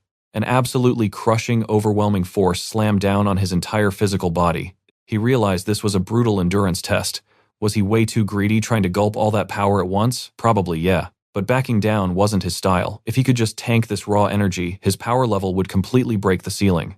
Fast forward 7 days. Hwa Eunwol strolled up to Jinyan's room thinking a whole week of closed-door training was a bit much. It was way too quiet, and the panic was setting in. The twins blocked the door, stating their lord demanded absolute privacy. Hwa Eunwol nodded, but literally asked why they were being so incredibly secretive. The answer: very loud and very sudden. Boom. A massive explosion blew out the quarters. Jinyan stumbled out into a charred hallway reeking of smoke and burnt energy. His eyes, completely wild. Hwa Eunwol assumed it was just bodily impurities, but quickly realized this was a total disaster. Man literally face-planted into the dirt like a full-blown chi deviation. The panicked twins immediately scrambled to help. He looked completely drained, fighting a literal monster inside his veins. Then he snapped up. Sweating bullets, he yelled that he was boiling alive and strictly ordered them to stay back. He launched onto the rooftops, fleeing. Hwa Eunwol just stood there utterly confused. Boiling alive? Bro, it's a super chilly day. Jinyan sprinted desperately under the gray clouds, his entire body acting like a furnace. His young vessel just couldn't handle the juice. The pure energy roared and boiled out of control. If this crazy heatwave continued, he'd accidentally nuke the whole area, so trust me, sprinting into the isolated mountains was the only way this doesn't end in tragedy. Alright, stick with me here. Our guy is sitting on a peak, while raw lightning tries to completely hijack his body. Memories of his past life flash by. If he fails to absorb this energy, game over. So he just unleashes everything. Boom, a massive lightning bolt rips right through the sky, shaking every single peak around him. The energy finally settles down. Li Jin checks his status. He just hit stage 8 of the White Lightning arc. Heavy rain starts pouring over the city. He walks through the storm looking like an absolute boss, turning every single head. People are just staring in total awe. The ladies, completely flustered seeing this half-naked guy radiating such an intense aura. Yeah, Li Jin realizes he desperately needs some new clothes. He steps into a shop and picks out a high-end fit. But when he tries to pay, the owner refuses.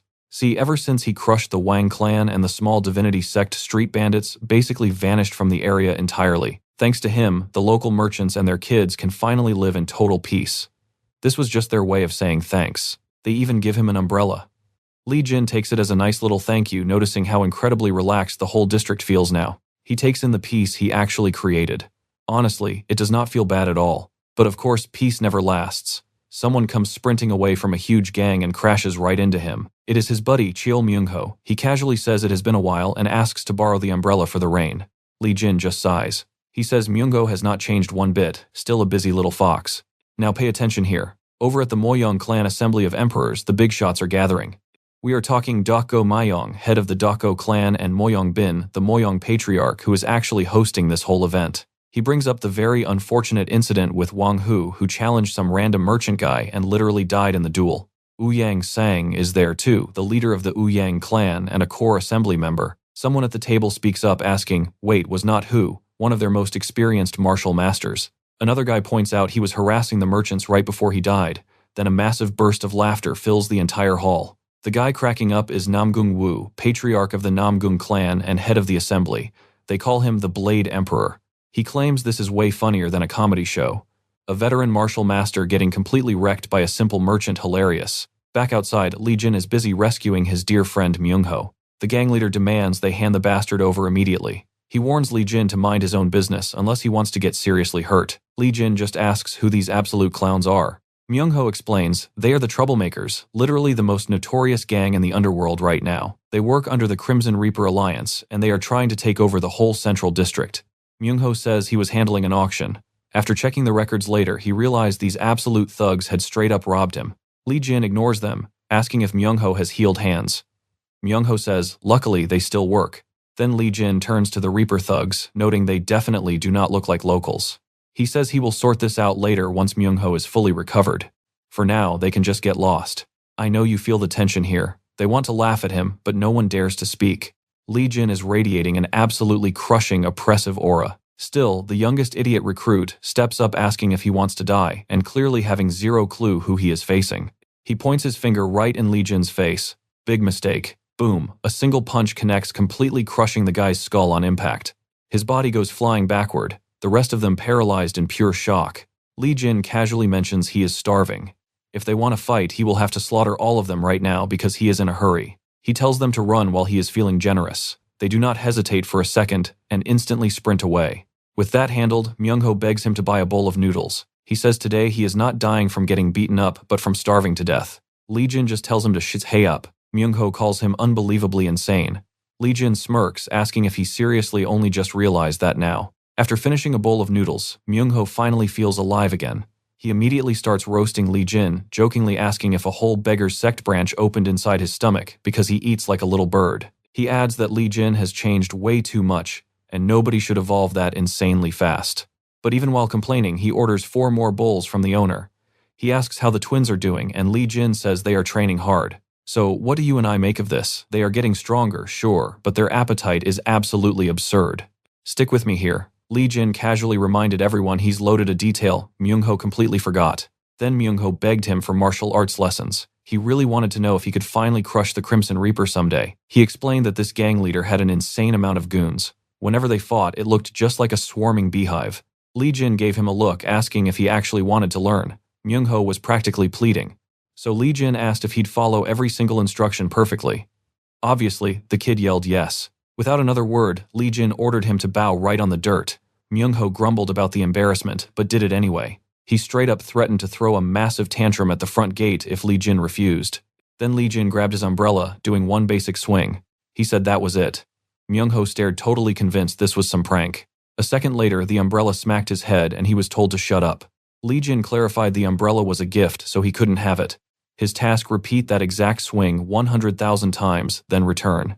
Myung-ho was absolutely stunned. Wait, 100 times or 100,000? Li Jin basically told him he yapped too much. If he couldn't handle it, he should just drop the weapon and scram. When the kid dared to ask if he was joking, Li Jin snagged his collar, glaring straight into his soul. Now pay attention here. Did Myung-ho honestly think some basic childish moves would let him assassinate anyone? He roasted him, saying if he had actually practiced that swing 100,000 times, he could have wrecked half those guys with a wooden stick. Instead, he just ran. So was he a cowardly rat or a clever fox? Myung-ho muttered that this chat was getting super weird.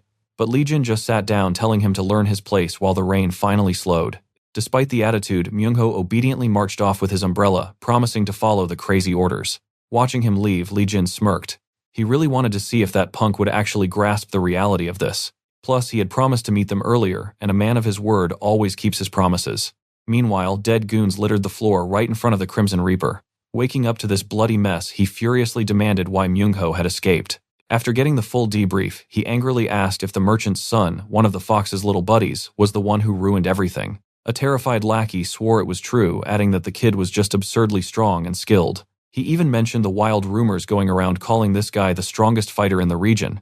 You and I both know that's the worst timing. The Reaper glared, and dead silence immediately hit the room. Snapping back, he ordered everyone on high alert. Both the fox and that arrogant kid had to die. Later on, the twins were gossiping with Li Jin about this Reaper. One explained the Reaper had a psycho temper, literally tearing enemies apart barehanded. He had already slaughtered several sect leaders without breaking a single sweat. He had completely swallowed up multiple factions in Yukon, and now everybody paid him tribute. 0 exceptions. Escort services, merchant guilds, or any random business, they all had to cough up the cash. He had even gone as far as extorting money straight from Myung-ho. Li Jin casually mentioned hearing about this yesterday, how the Reaper hijacked the entire auction house. A twin nodded, confirming the guy was exactly that kind of scum. Taking all this in, Li Jin quickly realized this situation was getting ridiculously problematic. If his identity leaked, the merchant group could get dragged into some massive unnecessary drama. Because of that headache, he figured it was better to go there in person. Over in Yuquan's shopping district at the House of Passion, a poor girl was visibly traumatized after spending time in the Crimson Reaper's private room. The boss lady absolutely hated seeing this quickly, ordering the staff to take her away to rest up somewhere safe. Right after that, a worker rushed over announcing a new VIP guest had just strolled onto the first floor. The owner personally went to greet him, introducing herself as Yonghwa, the top boss of the House of Passion. She politely noted she hadn't seen the young master before, But Li Jin skipped the small talk, straight up asking if the Reaper was upstairs. Yonghua nervously asked if he had a scheduled appointment. He made it crystal clear he just wanted to confirm if the target was up there. Looking super hesitant, she finally admitted that, yes, he was upstairs. Li Jin instantly announced he was heading up, ordering an immediate evacuation of everyone. She panicked, warning him the gang leader's temper was lethally unpredictable. But for our guy, trust me, that was zero problem. Without hesitating, Li Jin just casually climbed the stairs. Alright, stick with me because you're about to watch our guy face these guards without sweating. He tosses the first one straight down a floor. The goons try acting tough, but he completely ignores them, demanding to know where the Reaper is. More and more guards just kept pouring in. Honestly, it looked exactly like a massive swarm of angry bees rushing down the stairs. He just smirked, gathering raw lightning right in his palm. He made it crystal clear he'd wreck them all to find the Reaper. He literally used the first guy as a human baseball bat. The second got his weapon snatched, face totally smashed and tossed through multiple floors. Even after all that chaos, Li Jin realized he was nowhere near the right room.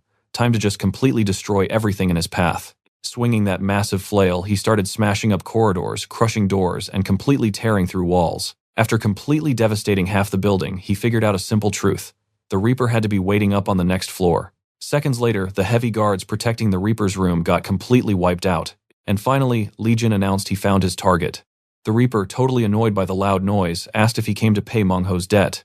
Li Jin just mocked his unnecessarily high floor choice.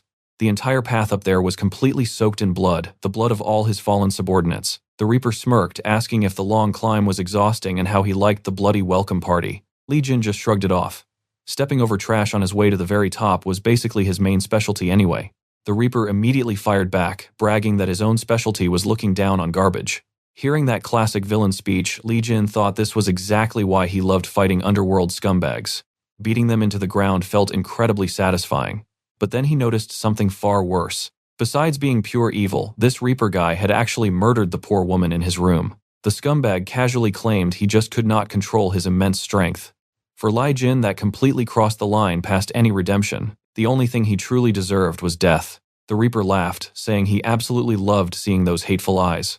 Watching people fill up with pure despair and rage right before him was hilarious. Yet on his way up there, Li Jin had brutally dismantled everyone who even tried trying. Now pay close attention here. People were heavily evacuating the House of Passion because everyone finally realized things were about to go horribly wrong. Right in the middle of all that crazy chaos, someone desperately asked what happened. One guard yelled back that some absolute lunatic was destroying the entire pleasure house. Then, perfectly timed during the frantic escape, a guy appeared rocking a bread bag, mask, and an umbrella. Yep, that was Mengho. Wasting absolutely zero time, he whacked a guard right on the head with his umbrella, declaring he would crush every single Reaper bastard here. He kept swinging that umbrella around like some legendary overpowered sword, loudly asking when he would hit exactly 100,000. He complained about losing count, muttering the sequence.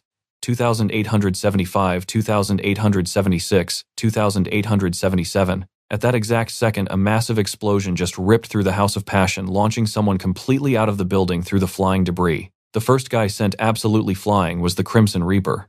You saw that too, right? Mengho watched Li Jin deliver an absurd strike that launched the Reaper straight into the street. Even after taking that huge hit, the Reaper shook it off like nothing.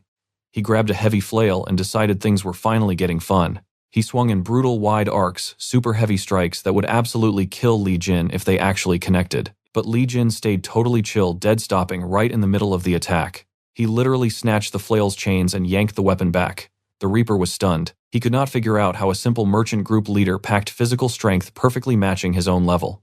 Without even thinking, the Reaper dropped the heavy flail, used his own spinning momentum, and threw a direct punch to instantly knock Li Jin out. But Li Jin had already read every single movement. He fully understood the exact technique being used. It was the legendary Meteor Fist martial art, completely clean and direct.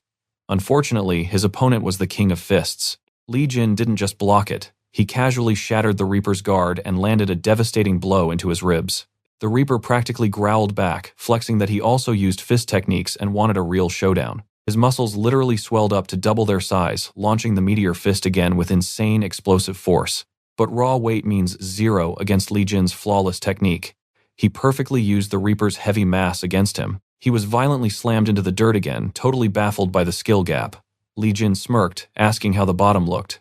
So, what do you and I take from this? If the Reaper showed basic humanity, he wouldn't be facing this brutal karma right now. Let's dive right back in. The Reaper dug his own grave, so Li Jin decides to finish this and triggers phase 2 of his lightning. He absolutely fries the Reaper, cranking the voltage higher and higher, holding that brutal electric shock for what feels like forever. Meanwhile, the Reaper's goons look up and see pure nightmare fuel forming right above Li Jin. While he is busy electrocuting the guy to a crisp, a deafening roar of lightning echoes out. A massive lightning bolt shaped perfectly like a giant fist forms above. When that giant electric fist slams down, the blast is so devastating it instantly vaporizes the Reaper into nothing but floating ash and dust. Talk about cleaning up the trash. After that, Li Jin makes it completely clear nobody here gets to exploit the weak for protection money just to act tough anymore. If they want to try it, they have to go through him first, and they will get the exact same treatment as that crispy bastard. Despite seeing all that, the surviving thugs desperately try to convince themselves he is just human. Out on the streets, locals are completely stunned, wondering if the Crimson Reaper is actually dead, and who this insane kid really is. Now watch this guy. People feared new taxes, but Myung-ho, literally wearing a paper bag over his head, proves he is not that kind of villain. He doesn't need their cash. He is already loaded. Instead, he pops open his umbrella and calmly keeps counting. 2,877. 2,878. He casually tracks his hits while cleaning up the rest of the gang. Deep down, Myung-ho believes everyone holds a burning ember of potential inside. But feeding that flame, that is completely on you. He recalls Li Jin asking if he was just some rat scurrying around. The answer, absolutely not a rat. He is a venomous fox. Catching up later at the Unigroup estate, Hwan asks his brother where he disappeared to. Standing there completely drenched in blood, Li Jin deadpans that he just went out for drinks. Hwan originally came to his room to ask a simple question but stares at the bloody mess. Li Jin casually swears it isn't his blood. Knowing exactly what happened, Hwan just sighs and mentions that those power elixirs are clearly working wonders. He has been wrecking his brain trying to plan a thank you gift for whoever sent the medicine to their group, especially stuck on what to offer the massive Taeho group in return. Hearing that, Li Jin quietly thinks about the Taeho group. They handed him stone milk, a treasure so incredibly rare that even he cannot put a price tag on its true value. When Hwan asks how to settle the debt, Li Jin flat out says that throwing money or basic luxury goods at them is useless. I know what you're thinking, how do you repay that? Li Jin's solution is brilliant, creating a massive merchant alliance. Sure, giants like Taeho sent them high-tier elixirs, but plenty of smaller factions pitched in as well. That includes weaker groups like the West Wind escort guys who barely have any fighting power. If they build a union and guarantee absolute protection for everyone that perfectly clears their debt, Hwan worries it is too ambitious. But Li Jin calmly says they don't need a huge launch. They will just start with the Taeho merchants and the West Wind escorts. Since they got a gift that cash simply cannot buy, they are going to pay it back with something completely different. When Hwan asks about guild rules and entry fees, Li Jin decides to run it old school, keep it super simple. 0 fees for now. The entire point of this brand new alliance is simply keeping these traveling merchants breathing. He also suggests setting up a rapid communication network, so any bandit attacks or emergencies reach their fighters at lightning speed. Hwan admits it is a genius strategy, but stresses out about what happens if a threat pops up that the normal escorts cannot defeat. Li Jin is perfectly aware that bad things happen. He has lived through it himself, but he casually drops a promise: if an unbeatable monster shows up, he will kill it personally. That precious medicine pushed his power to insane heights, so he needs to offer a heavy-hitting favor to balance the scales. Hwan totally agrees and starts mapping out the details, asking what they should name this thing. Remembering the annoying Crimson Reaper, Li Jin frowns, saying the word alliance actually leaves a bad taste. So he officially dubs it the Association of Great Merchants. Hwan sighs, realizing his paperwork just doubled since his brother returned. Honestly though, for a trading family, getting overwhelmed with work means the money is rolling in fast. Suddenly, a panicked guard bursts into the room screaming that Lord Ouyang and his disciples just marched through the front gates. Over in the main reception hall, the furious patriarch of the Ouyang clan is waiting. Ouyang Sung is still completely raging over how badly he got humiliated at their last meeting. Just thinking about it makes him see red. He orders his disciples to crush Li Jin, desperate to win back their lost face. And trust me, he makes it completely clear that annoying brat is not getting a painless death today. Stick with me here. We kick off with a disciple asking if bringing weapons against a bare-handed opponent is actually fair. Standing right there are Shinseok, Ouyang Myung, and Ouyang Woon, the arrogant sons of the clan leader. Myung scoffs and says he prefers throwing fists himself anyway. Another grabs his blade, laughing and questioning why they even need to be cautious against some lowly merchant's son. Typical rich kid logic. Still, they haven't forgotten that this guy beat up Ho, a distant relative with serious real-world martial arts experience. The chat ends when they finally decide to go face this so-called Li Jin. 2 giant twin servants approach with tea, announcing that the young master is waiting for them in the annex right after lunch. Myung stares totally weirded out by how massive these servants are. Later on, the whole group marches to the annex where Lee Jin is waiting in the arena. Being a polite host, he welcomes them in and everyone does roll call. Ouyang Sang gives a fake apology for crashing the place, claiming he just had to see this strength himself. Lee Jin just shrugs it off. No problem at all, and they can even pick the rules for this fight. The rules are dead simple. Step out of bounds, pass out, or stop moving, and you lose the match. Lee Jin easily agrees.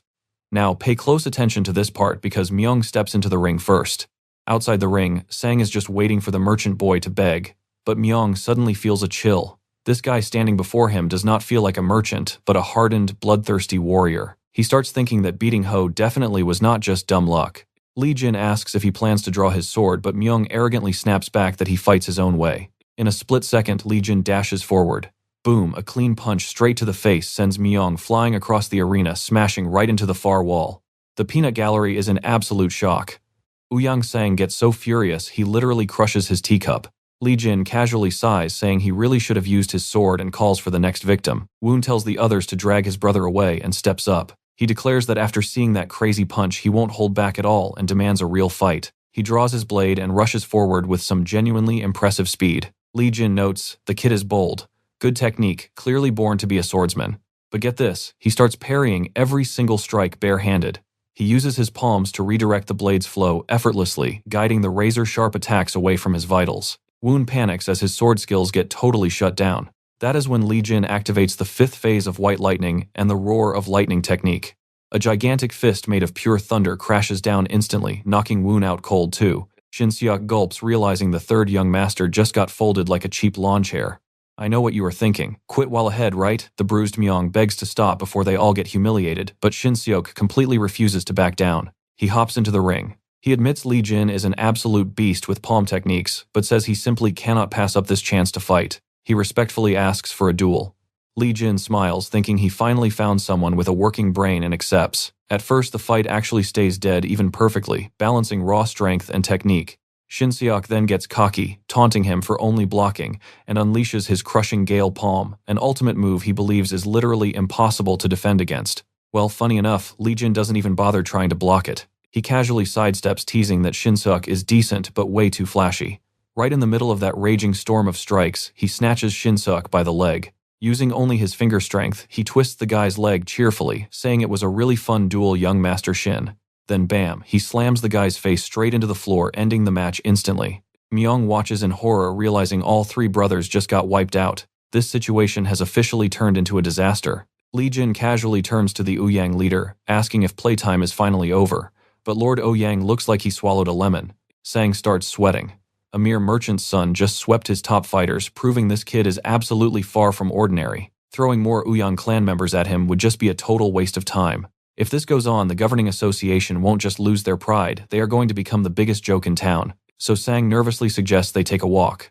Later, strolling through the streets, he makes small talk, mentioning how peaceful the city is, and bringing up the Eunha group's local suppliers. Cutting right to the chase, he straight up asks why Lee Jin hasn't joined the governing association yet. He clarifies he doesn't want the merchant group, he wants Lee Jin to join solely as an individual martial arts powerhouse. In exchange, the association would fully protect his entire Eunha group. This powerful association is secretly run by 4 massive clans, Dokgo, Seomun, Namgung, and Moyoung. So what do you and I make of this? Lee Jin just smirks, asking if those aren't the exact same guys who rage quit the Murim Alliance over the 9 great sects. Let us jump right in. Sang brushed it off, calling this a friendly little competition with the Murim Alliance. But Lee Jin was not stupid. He knew the Ouyang clan just joined the association. Sang was totally faking his confidence. Plus, guys working under Ouyang Hu were already spreading nasty rumors trying to ruin his good name. So joining their association was supposed to fix his honor. Honestly, it sounded like an easy enough request on paper, but Lee Jin bluntly asked what happens if he refuses. Sang scoffed, saying a merchant's son should know basic math regarding profit and loss. But Jin shot back, demanding to know what his actual job in the association would be. He was already filthy rich, yet these guys were only offering him a basic martial artist title. Insulting. If a fight was not happening, this chat was over. He complained that their little walk was a total waste of time. Sang dropped his friendly act. Giving a final warning, he asked if young Master Jin wanted his entire merchant group completely destroyed. The Ouyang clan could easily crush everyone else, leaving only him alive as the ultimate public enemy of the martial world. Now pay close attention here. Sang mocked him, saying that even with his strength, one guy cannot fight the whole governing association alone. Jinion's answer was instant violence. He casually hurled the old man into a wall, choked him, and said playtime was over. He asked if the old fool considered that he might just snap his neck right now and erase the entire clan next. He could easily pin the whole bloodbath on the oldest son. Want to test that theory? Sang gasped that out of all the wicked threats he had heard, this was the absolute worst, calling him an uneducated thug with zero shame. He spat that Jinion should save the tough talk until he proved it. Suddenly, a deadly poisonous mist flooded the street. Sang smirked. This was his signature toad poison palm, a toxic move, specifically trained to take down the 4 great leaders. No punk kid could survive it.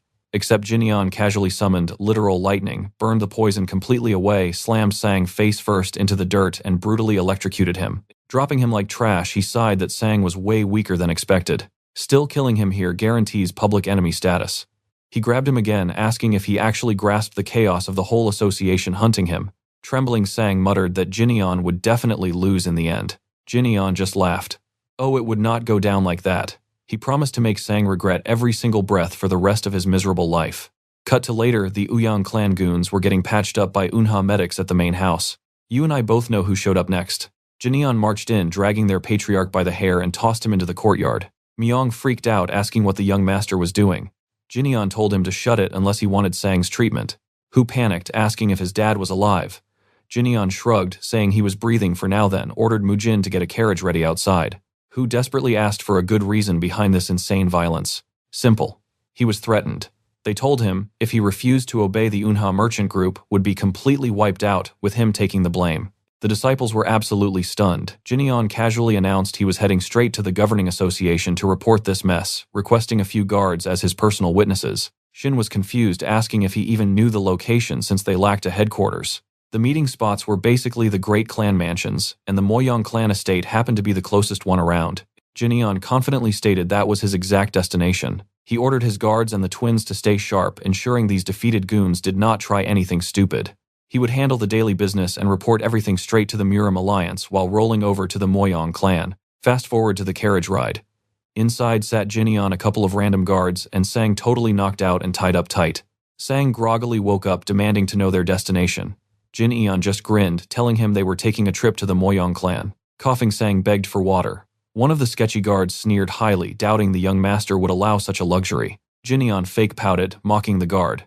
The great patriarch was begging for water, and they were treating him so terribly cold. He suddenly asked if they were Ouyang warriors or just assassins. Just like that, he instantly incinerated the guard, turning the dude into a smoking, charred corpse. Turning to the second guy, he calmly repeated the exact same question. Terrified, the man confessed they were hitmen from the infamous Silver and Gold Assassins group.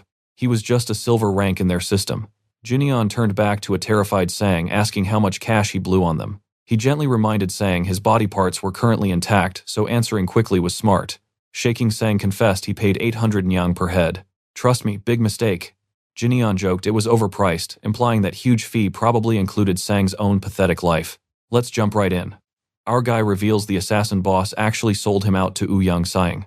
And the kicker, after wiping out the Ouyang clan, they'd just erase him too. Why? Because offing a few assassins is way easier than dealing with clan drama over dirty work. Sang just stays perfectly quiet. He knows it is true. Li Jin calls it classic orthodox faction behavior, totally clean on the outside, completely rotten underneath. Honestly, if Sang's entire life was only worth 800 nyang, that is embarrassingly cheap. Dude, seriously, should have trained harder so his head wouldn't go for pocket change. He flat out says assassins trading their own lives for loose cash don't even deserve to be called human. Inside the carriage, a badly beaten guy and a corpse. Outside, 3 captive assassins. Absolutely hilarious group for a road trip. Rolling up to the Moyang clan estate, everyone's jaw drops. Li Jin is literally dragging the tied-up Ouyang patriarch behind him. Moyang Bin, the new head honcho, is super confused. Why is Ouyang here? What's wrong with his neck? And who the heck is Li Jin? Hearing the name Moyang Bin throws Li Jin off completely. Wait a second, wasn't Moyang Chu the patriarch just recently? Bin demands answers. Why is the heir of an honorable merchant guild dragging a respected patriarch around like a common criminal? Watch this play out. Li Jin exposes the whole plot, proving Sang hired those exact hitmen. One of Bin's guys whispers that threatening a merchant group is huge. If word gets out, the whole Murim Alliance will mock them.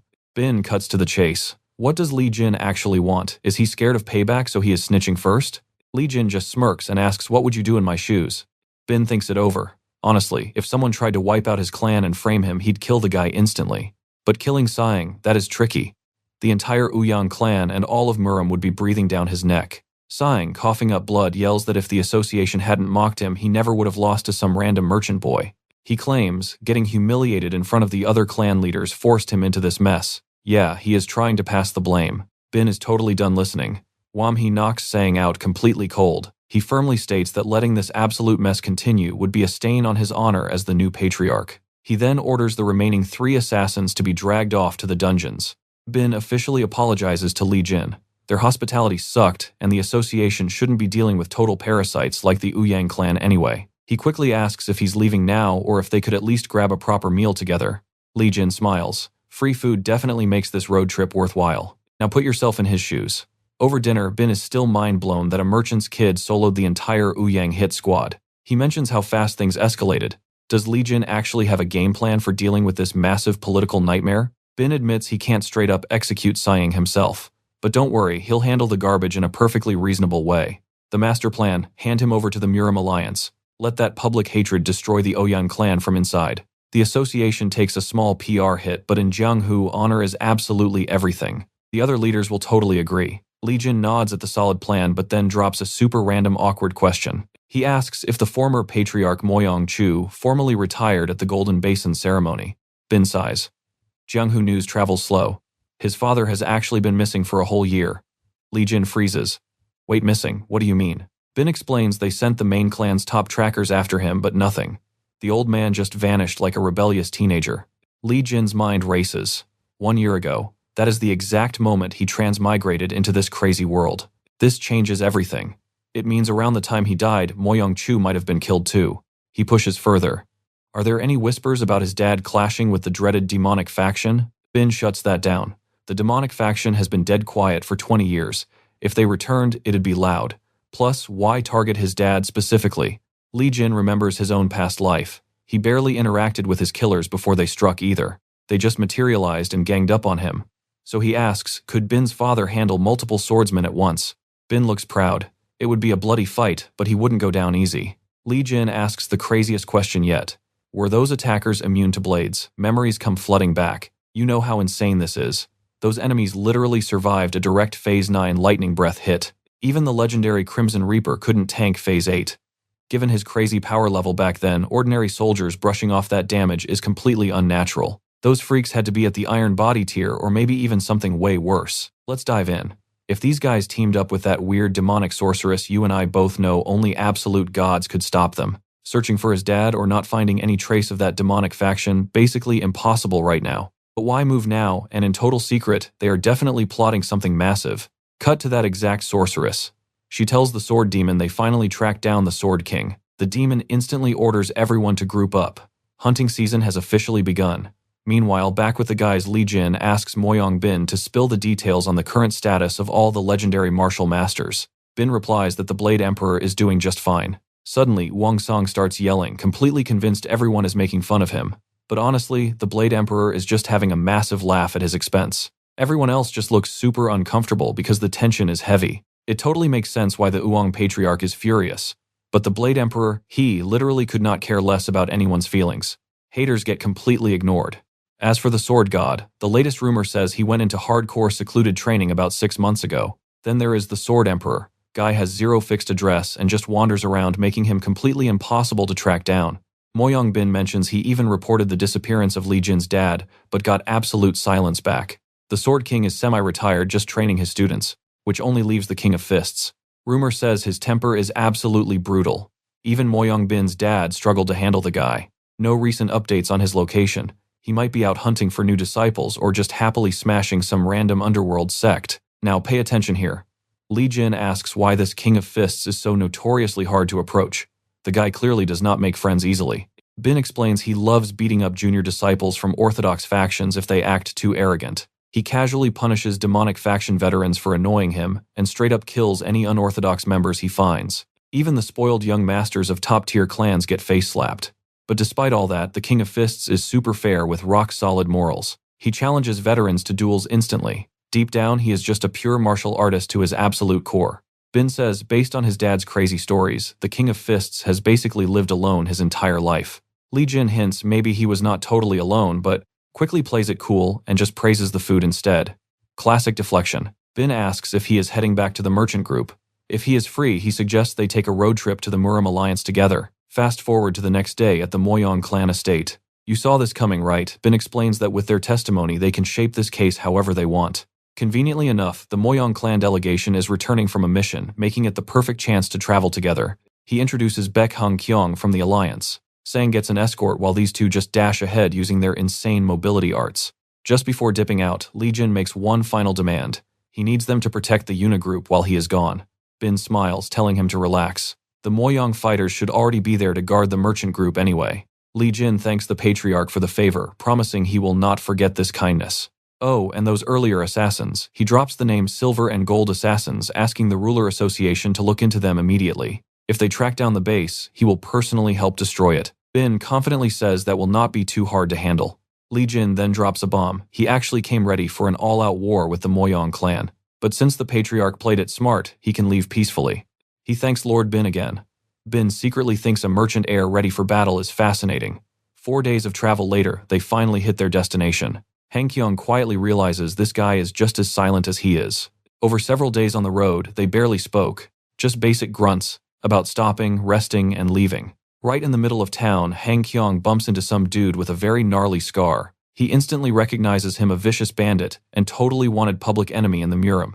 He casually tells Li Jin he needs a second to either capture or kill him. Li Jin asks if the guy belongs to an unorthodox faction. Han Kyung nods, confirming he is seriously dangerous. Han Kyung dashes across the rooftops. But the second the bandit spots him, he immediately bolts for his life. But mid-chase, Han Kyung starts getting suspicious. It is way too loud. Lately, unorthodox outcasts are getting hunted down. Trust me, you and I are about to see this explode into absolute chaos. Stick with me here. A masked guy walking openly, total trap. When he finally caught up to the bandit, 2 goons had him completely surrounded. Seeing those missing arms, Han Kyung instantly knew. These were the exact same guys who lost to the Alliance leader. He honestly could not believe they were still breathing. And instead of getting a rematch with the leader, they were pulling this cheap ambush garbage, using literal wanted criminals as bait. Just pathetic. The thugs just laughed. They joked that their favorite hobby was chopping off arms for the boss plus a little beheading on the side. Suddenly, Li Jin materialized right behind them. He casually mentioned that was a pretty weird hobby to have. Han Kyung had no clue when he even got there. Li Jin smiled, saying he had his own fun little hobby to show off. 3 seconds later, all 3 guys were getting absolutely floored. Meanwhile, back at the Yuyong estate, Mung Ho was completely losing his mind. Li Jin actually went to the Murim Alliance. The Moyong clan guards were physically holding him back. They told him he was way better off staying to watch the drama unfold right there. But he wanted to leave right away. Hwa told them to drop the poor guy and explained everything. Mung Ho was still fuming. He remembered his promise. He was forced to swing that umbrella 100,000 times, which was super embarrassing to admit. In pure rage, this dude literally dropped his pants right then and there. Doing that stunt outside the main gate, Hwa and the guards instantly slammed the doors. He screamed, asking if Li Jin really ditched him for the Murim Alliance. He yelled that he wasn't some idiot to be played.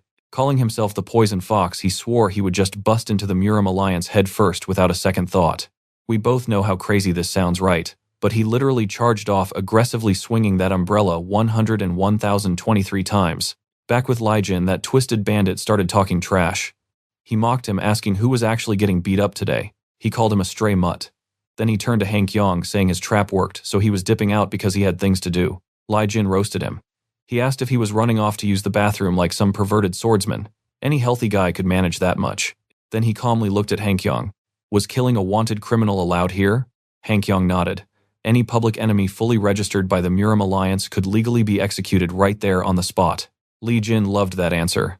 He tightened his arm wraps and just smiled. Han Kyung felt a chill. That was literally the very first time he had seen the guy smile in 3 straight days. Watch closely because it gets messy. Li Jin said he loved executions. Right then, the bandit and his goons rushed him with daggers and swords. Li Jin effortlessly dodged everything. He grabbed the daggers and launched them right back into their skulls.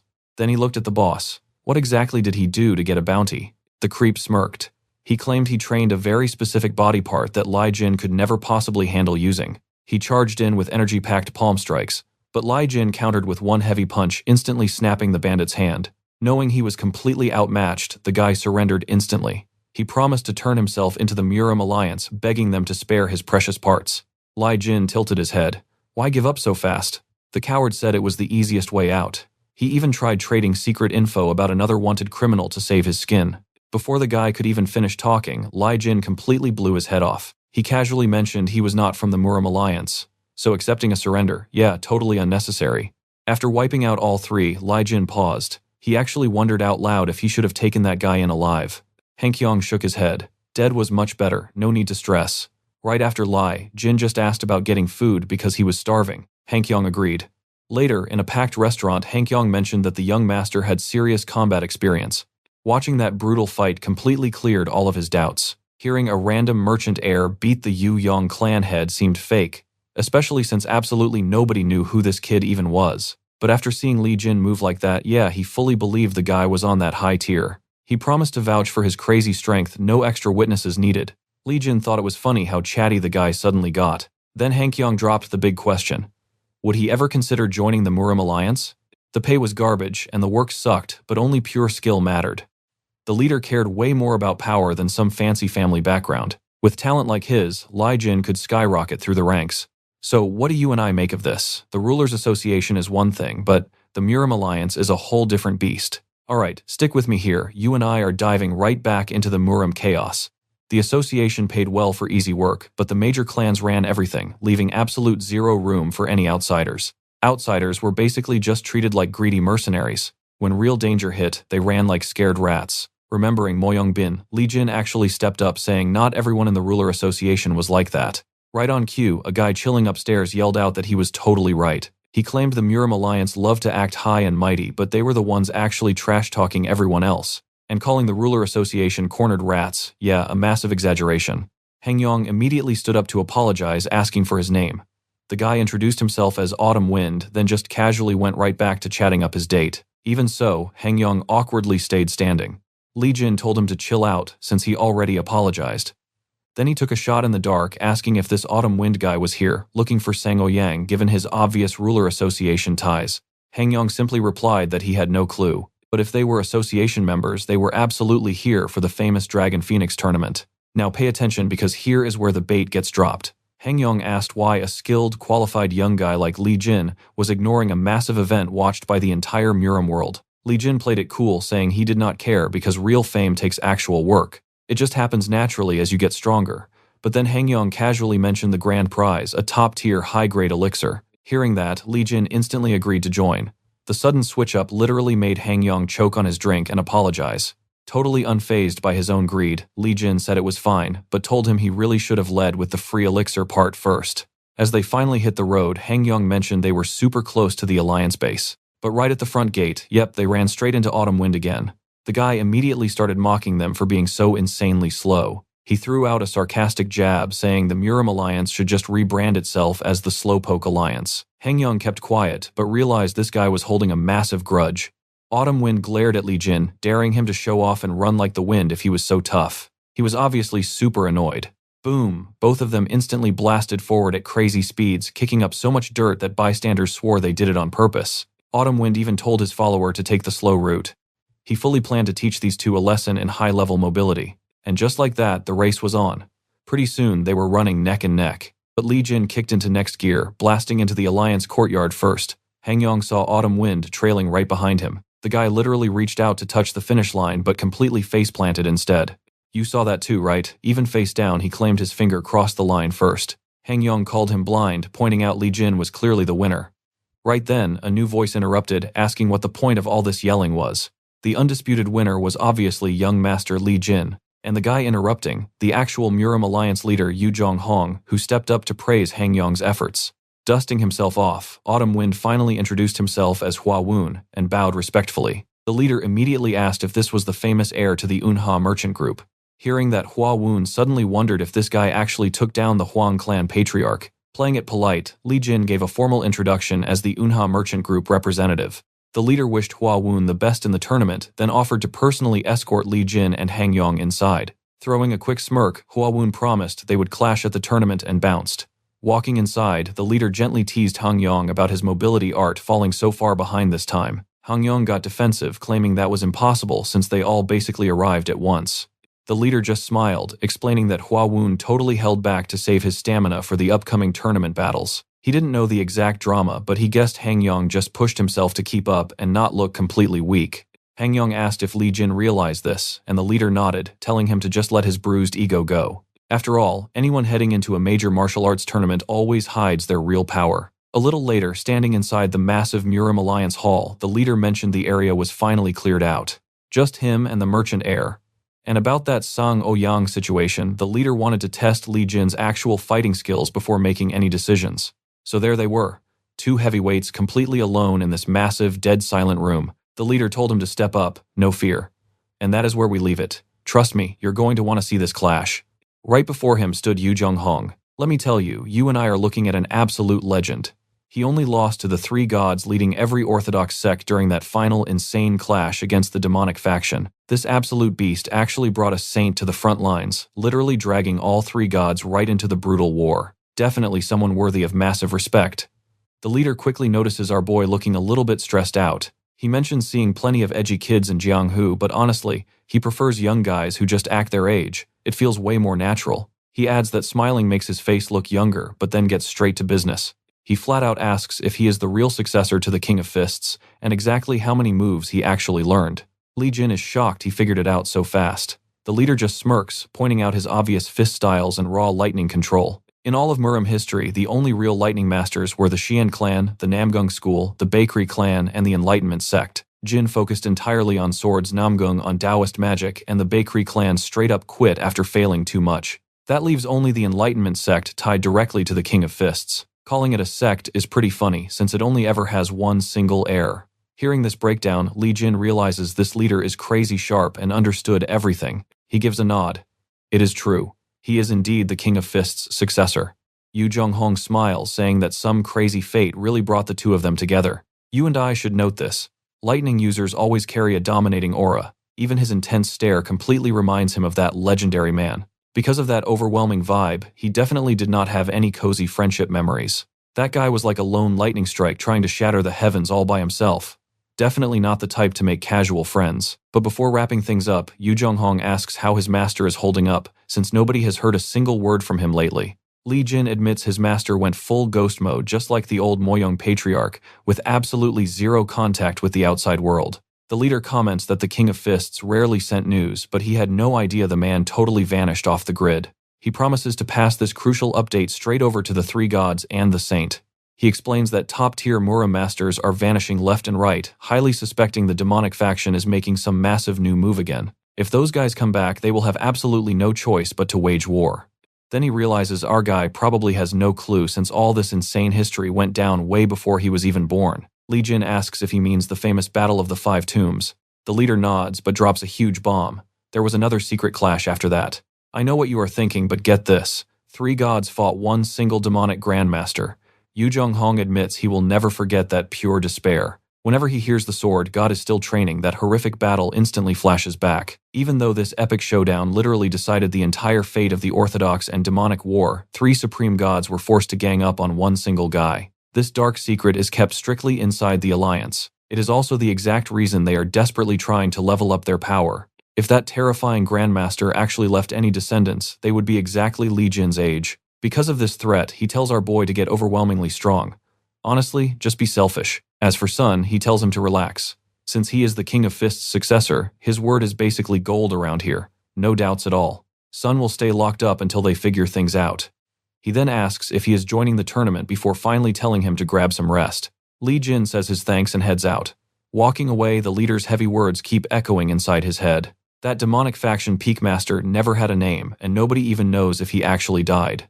They sliced his body to pieces and burned it entirely. They gathered the ashes and scattered them across Mount Huang, Mount Wu, Mount Tai, Mount Lu, and Mount Imei. Yet the chilling fear never left. If another disaster ever strikes because of a descendant, the leader swore that next time he would obliterate them so hard, not even ashes would remain behind. Right then, seeing Yu Zhonghong sitting alone in that vast hall, he no longer looked like just some wise, respectable senior of Jianghu. He looked like an absolute monster forged by time. Maybe the real counter to the demonic faction was not the orthodox side, but just another beast entirely. Li Jin realizes that Jianghu, built purely on endless slaughter between orthodox and demonic, is basically not very different from the hellish Asura realm. Just then, Hyung pops up casually asking if the intense chat went pretty well. He figures staying inside the Alliance base might be super awkward, so they actually set up some really sweet lodging for him outside instead. He guides Lee Jin over. It looks basic outside, but the room is bright, massive, and honestly perfect for waking up early. But trust me, you will want to see who is already waiting inside. Alright, let's jump straight into this madness. Hangyong asked who was there, but Lee Jin already knew. It was Mongho kicking his feet up, calling the place huge and comfy. He complained he got zero sleep rushing all the way there. Lee Jin asked how he even found them. Mongho just shrugged, said he went knocking door to door asking for a room under Lee Jin's name. He claimed it was super easy. Tossing his umbrella back, he bragged about doing this 10,000 times over. He kept his promises plain and simple. To get the next lesson, he rode horses over mountains and sailed across the sea. The poison fox had finally arrived, demanding to know why Lee Jin was just staring at him. He wanted his next task immediately. Ignoring him, Lee Jin turned to Hangyong and asked for a nearby spot where they could train. Hangyong knew the perfect place. The next morning, he led them to a massive hidden valley, a secret training ground, strictly for Alliance members. Mongho whistled at the space. Lee Jin simply said thanks. Once Hangyong left, Mongho asked why Lee Jin even needed training. After all, the guy was already crazy strong and literally throwing lightning around. Lee Jin fired back that the white lightning art was not enough anymore. His internal energy had leveled up, so he needed the divine art of the phantom flower. Mongho scratched his head, completely lost by all this fancy talk. Lee Jin told him to drop it, he would not get it anyway. Now Mongho was offended. Was he looking down on him? Lee Jin just sighed. Fine, he would explain it exactly once. Pay attention. He stepped right onto the water, sending crackling white lightning straight across the surface. The 10 phases white lightning art was all about pure offense. But raw attacks, not enough to beat true top-tier martial masters. Even powerhouses need to counter-grab the advantage and redirect the enemy's raw force. Now watch closely, this is where the combat gets wild. The phantom flower art takes an opponent's strength, spins it around, and blasts them with it. Mongho asked if that just meant stealing the enemy's moves. Lee Jin clarified. The absolute ultimate secret of this art was called Phantom Reach. It literally lets you move objects from far away. No touching required. You can warp a weapon's path or disarm an enemy completely. For a pure close combat fighter like him, this skill was an absolute must. Mongho laughed, sounded like a cheap thief's trick. Boom, a lightning bolt slammed right into his head, sending him flying across the whole valley. Lee Jin warned him to stop trying to think with that tiny insect brain. Still, Lee Jin noticed something. Mongho was actually catching on. All those endless strikes he had thrown before, they were not useless at all. He asked Mongho if he felt any progress. Mongho grumbled, nope, zero progress. The only difference was his arms getting a little thicker. He complained Lee Jin should have just taught him a useful technique from day one. I know what you are thinking. Lee Jin gave him a chance based on potential. But not everyone has the grit to actually seize an opportunity. So Lee Jin decided to crank up the difficulty. Out of the 100,000 strikes Mongho just threw, exactly one had any real value. Then he launched that exact umbrella strike right at him. He stated plainly, if he wanted to block, parry, or counterattack, he had to find the absolute best trajectory among 100,000 possibilities. Fail and you die. Out of 100,000 swings, only one is truly perfect. 200,000 cuts, one is the most precise. 300,000 thrusts, only one is the absolute fastest and deadliest. The true path. Extract those perfect moves, polish them, link them up, and build one completely flawless, unbreakable sequence. That right there is a basic form. From there, masters study, tweak, and grind those sequences forever until they achieve what the world calls perfect swordsmanship. But flawless swordsmanship is just the beginning. Using it in actual combat, a whole different game. Mongho practically tripped backward from information overload, groaning that he finally got it. He laughed, no wonder martial artists always lose their minds. The whole lot of them are completely insane. Lee Jin smirked, asking if he actually believed there was nobody in Jiangho crazier than him. He was dead wrong. Mongho muttered that, yeah, maybe there was. Lee Jin told him to chill out, he never planned on teaching him some crazy sword art anyway. Confused, Mongho asked why, since that would actually make him stronger. Lee Jin explained how endless martial artists train big sect techniques in the most brutal, repetitive ways possible. But joining a top sect, grabbing their skills, and following a legendary master, that is not everything. Real strength goes way deeper than that. At the end of the day, it all comes down to one single truth. So, what do you and I take from this? It is all about how someone lives their own life. Meanwhile, Zhonghong and Hangyong watched from afar. Hangyong quickly apologized to the alliance leader, admitting he had no idea they were training when he brought them over. But Younghong just smiled. It was totally fine, he was actually really enjoying the free entertainment. Stick with me here, because Lee Jin is about to drop some heavy martial arts history on us. Most people instantly think of the legendary Dokgo 9 strikes. Mungho nodded, definitely recognizing that famous name. Like every kid in Murim, he used to swing wooden sticks around shouting that exact technique. But Lee Jin smirked. There was actually one style that completely blew those 9 strikes away. The art of Ginseng Han, an absolute sword fanatic who never even bothered joining a sect. If anyone truly wanted to grasp this world, they absolutely had to know his epic story. Ginseng Han was raised by traveling performers growing up learning their graceful sword dances. Mungho asked if it was that flashy dance that slices clothes without leaving a scratch. Lee Jin said exactly that. He practiced dancing with his adoptive mothers for 10 whole years.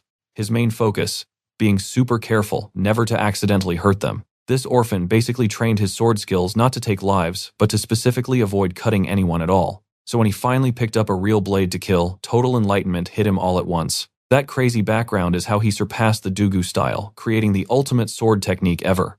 Mungho thought it was a touching backstory. But Lee Jin clarified the dance itself did not make him overpowered.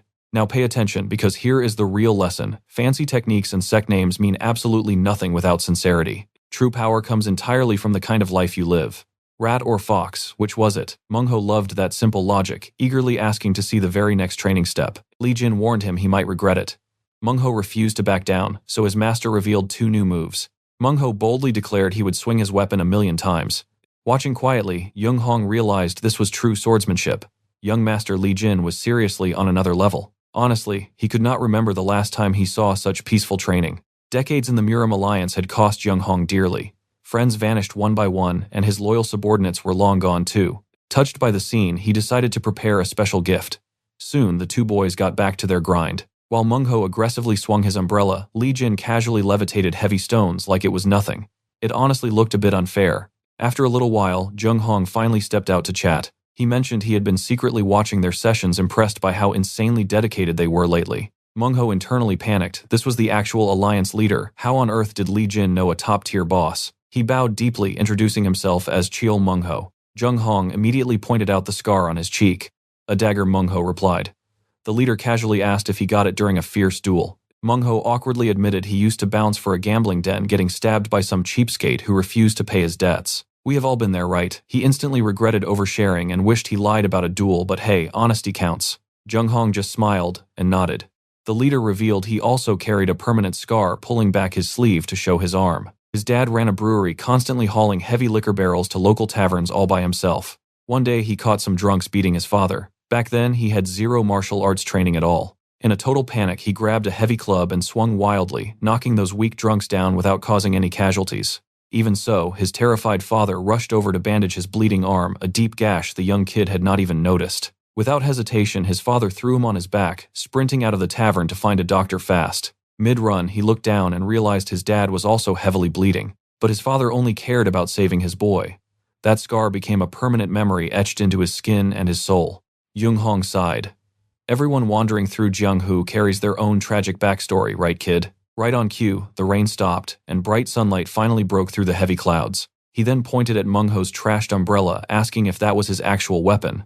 The boy awkwardly admitted it was borrowed. The leader tosses him a real blade. Trust me, you will want to see what happens next. Stick with me here. Watch Cheol Myongho almost lose his balance, grabbing this ridiculously heavy umbrella. Jung Hong reveals the secret. It is forged entirely from black iron, a badass Murim Alliance gift, heavy and unbreakable, making it an absolutely top-tier weapon. Swing it 1,000,000 times, 0 scratches. Cheol Myongho respectfully bows and thanks him, but humbly mutters that he might not actually deserve such epic gear. The leader stares him down, asking if he regrets his previously miserable life. Myongho pauses, thinks hard, and bluntly admits, yeah, he really does. Jung Hong smiles, saying it is never too late to fix past mistakes and live right. That alone makes him a decent man. There is absolutely no reason to keep punishing himself over history. Then the old guy jokes that talking this long is just exhausting, excusing himself to finally head out. Before vanishing, he promises Lee Jin they will totally meet up at the tournament. Once he is gone, Lee Jin casually mentions it is time for lunch. Cheol Myongho tells him to go grab food first because he wants to train more. Pure joy. The alliance leader literally handed him a true weapon. Walking away, Lee Jin genuinely wonders if his buddy is crying or just laughing wildly. Flash forward a few days. The Dragon and Phoenix tournament eve drops. An announcer hypes the crowd from the arena top. He explains that with so many fighters hyped for the preliminaries, they threw together this eve festival to let off steam. Anyone can freely challenge anyone to warm up. but he makes it brutally clear no weaklings allowed to drag this event out until sunset. Now watch closely. Lee Jin finds this hilarious until someone suddenly calls out the umbrella guy. Some random dude mocks him, barking that he talked tough earlier and should show off. Cheol Myung-ho sighs, realizing his unique weapon is drawing aggro. The crowd starts whispering, totally confused if that heavy thing is actually an umbrella. He snaps right back loudly, asking if the Murim Alliance outlawed umbrellas, dropping hints about who gifted it to him. But whatever, he agrees to give them a real show. Introducing himself as Cheol Myung-ho, he flexes about swinging a sword 100,000 times and learning basic slashes directly from his epic master. The audience cracks up, calling that literal baby training. A spearman confidently steps up, mocking his master for teaching moves that basic street punks know. The spear guy claims he hates getting involved, but refuses to let a trash fighter ruin this entire tournament. Cheol Myung-ho coldly replies he does not care about the event, but never backs down from a brawl. The two fighters step into the ring. Lee Jin watches. Myung-ho blasts forward, yelling that the first strike always wins. The spearman panics at that insane speed, dodging just as the wild attack violently smashes the dirt. Big mistake.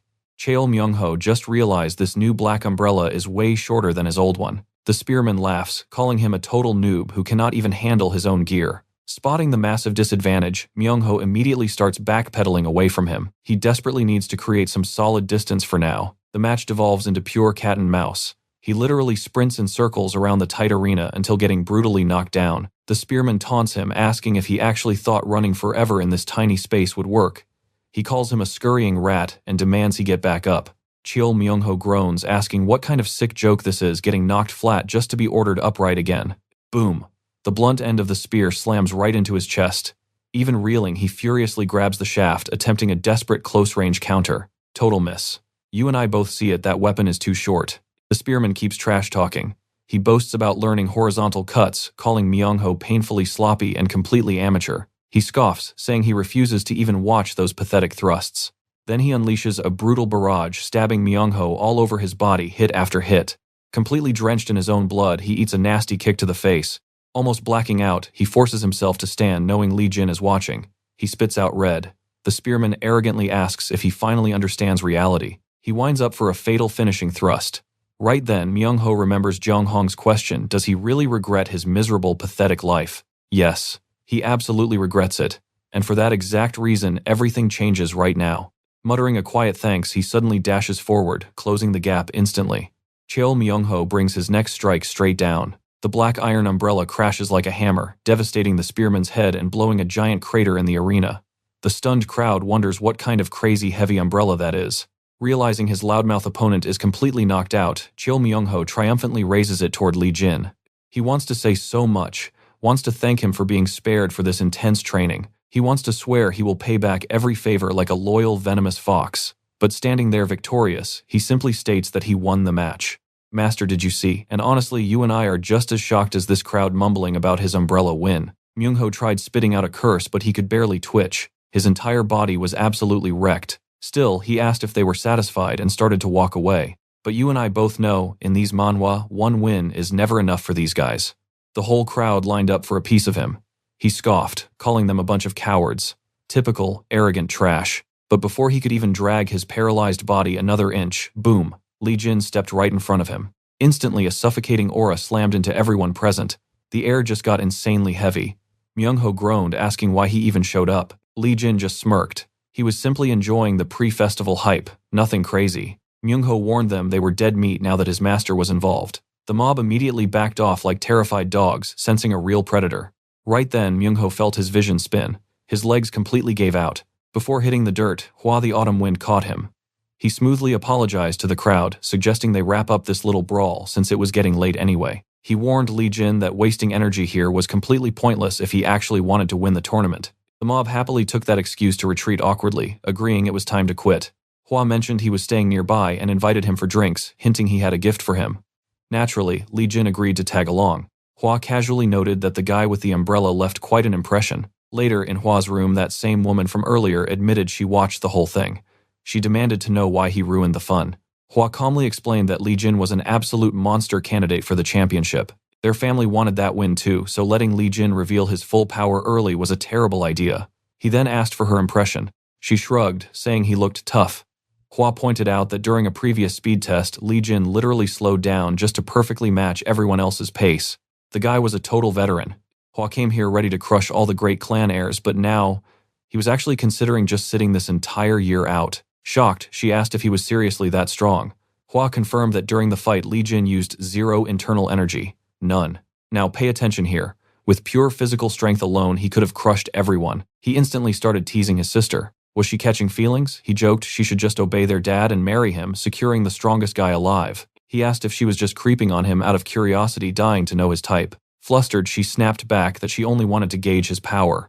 Absolute denial mode. Hwa laughed, warning her to act fast before he wins everything. She crossed her arms loudly, declaring he was totally not her type. But as she spun around in a total panic smack, she crashed right into Li Jin, who was politely waiting at the door. Pure embarrassment hit her so hard she literally smashed her own head into the wall. Blood everywhere. I know it looks hilarious, but Hwa introduced this wall-smashing idiot as his sister, one of the deadliest favorites to win the entire tournament. He joked she lacked a feminine touch. Recovering, she officially introduced herself as Hwa Eunwol. Li Jin gave a polite bow. Inside, he thought this entire bloodline was completely unhinged. Later on, they sat down for tea. Eunwol was internally panicking, wondering why she stayed. Hwa shot her a wink, signaling for the gift. Super awkward, she mumbled that his earlier moves were pretty epic, finally calling him Master Li Jin. She asked why he initially rejected her present. He just thought he hadn't done anything to actually earn it. She explained it was a priceless clan handguard, strictly for defense, not a weapon. It was purely protective gear offered as a genuine peace treaty. Li Jin thought it looked like a top-tier item and finally decided to accept. Right then, Hwa asked if he knew the top dogs of this tournament.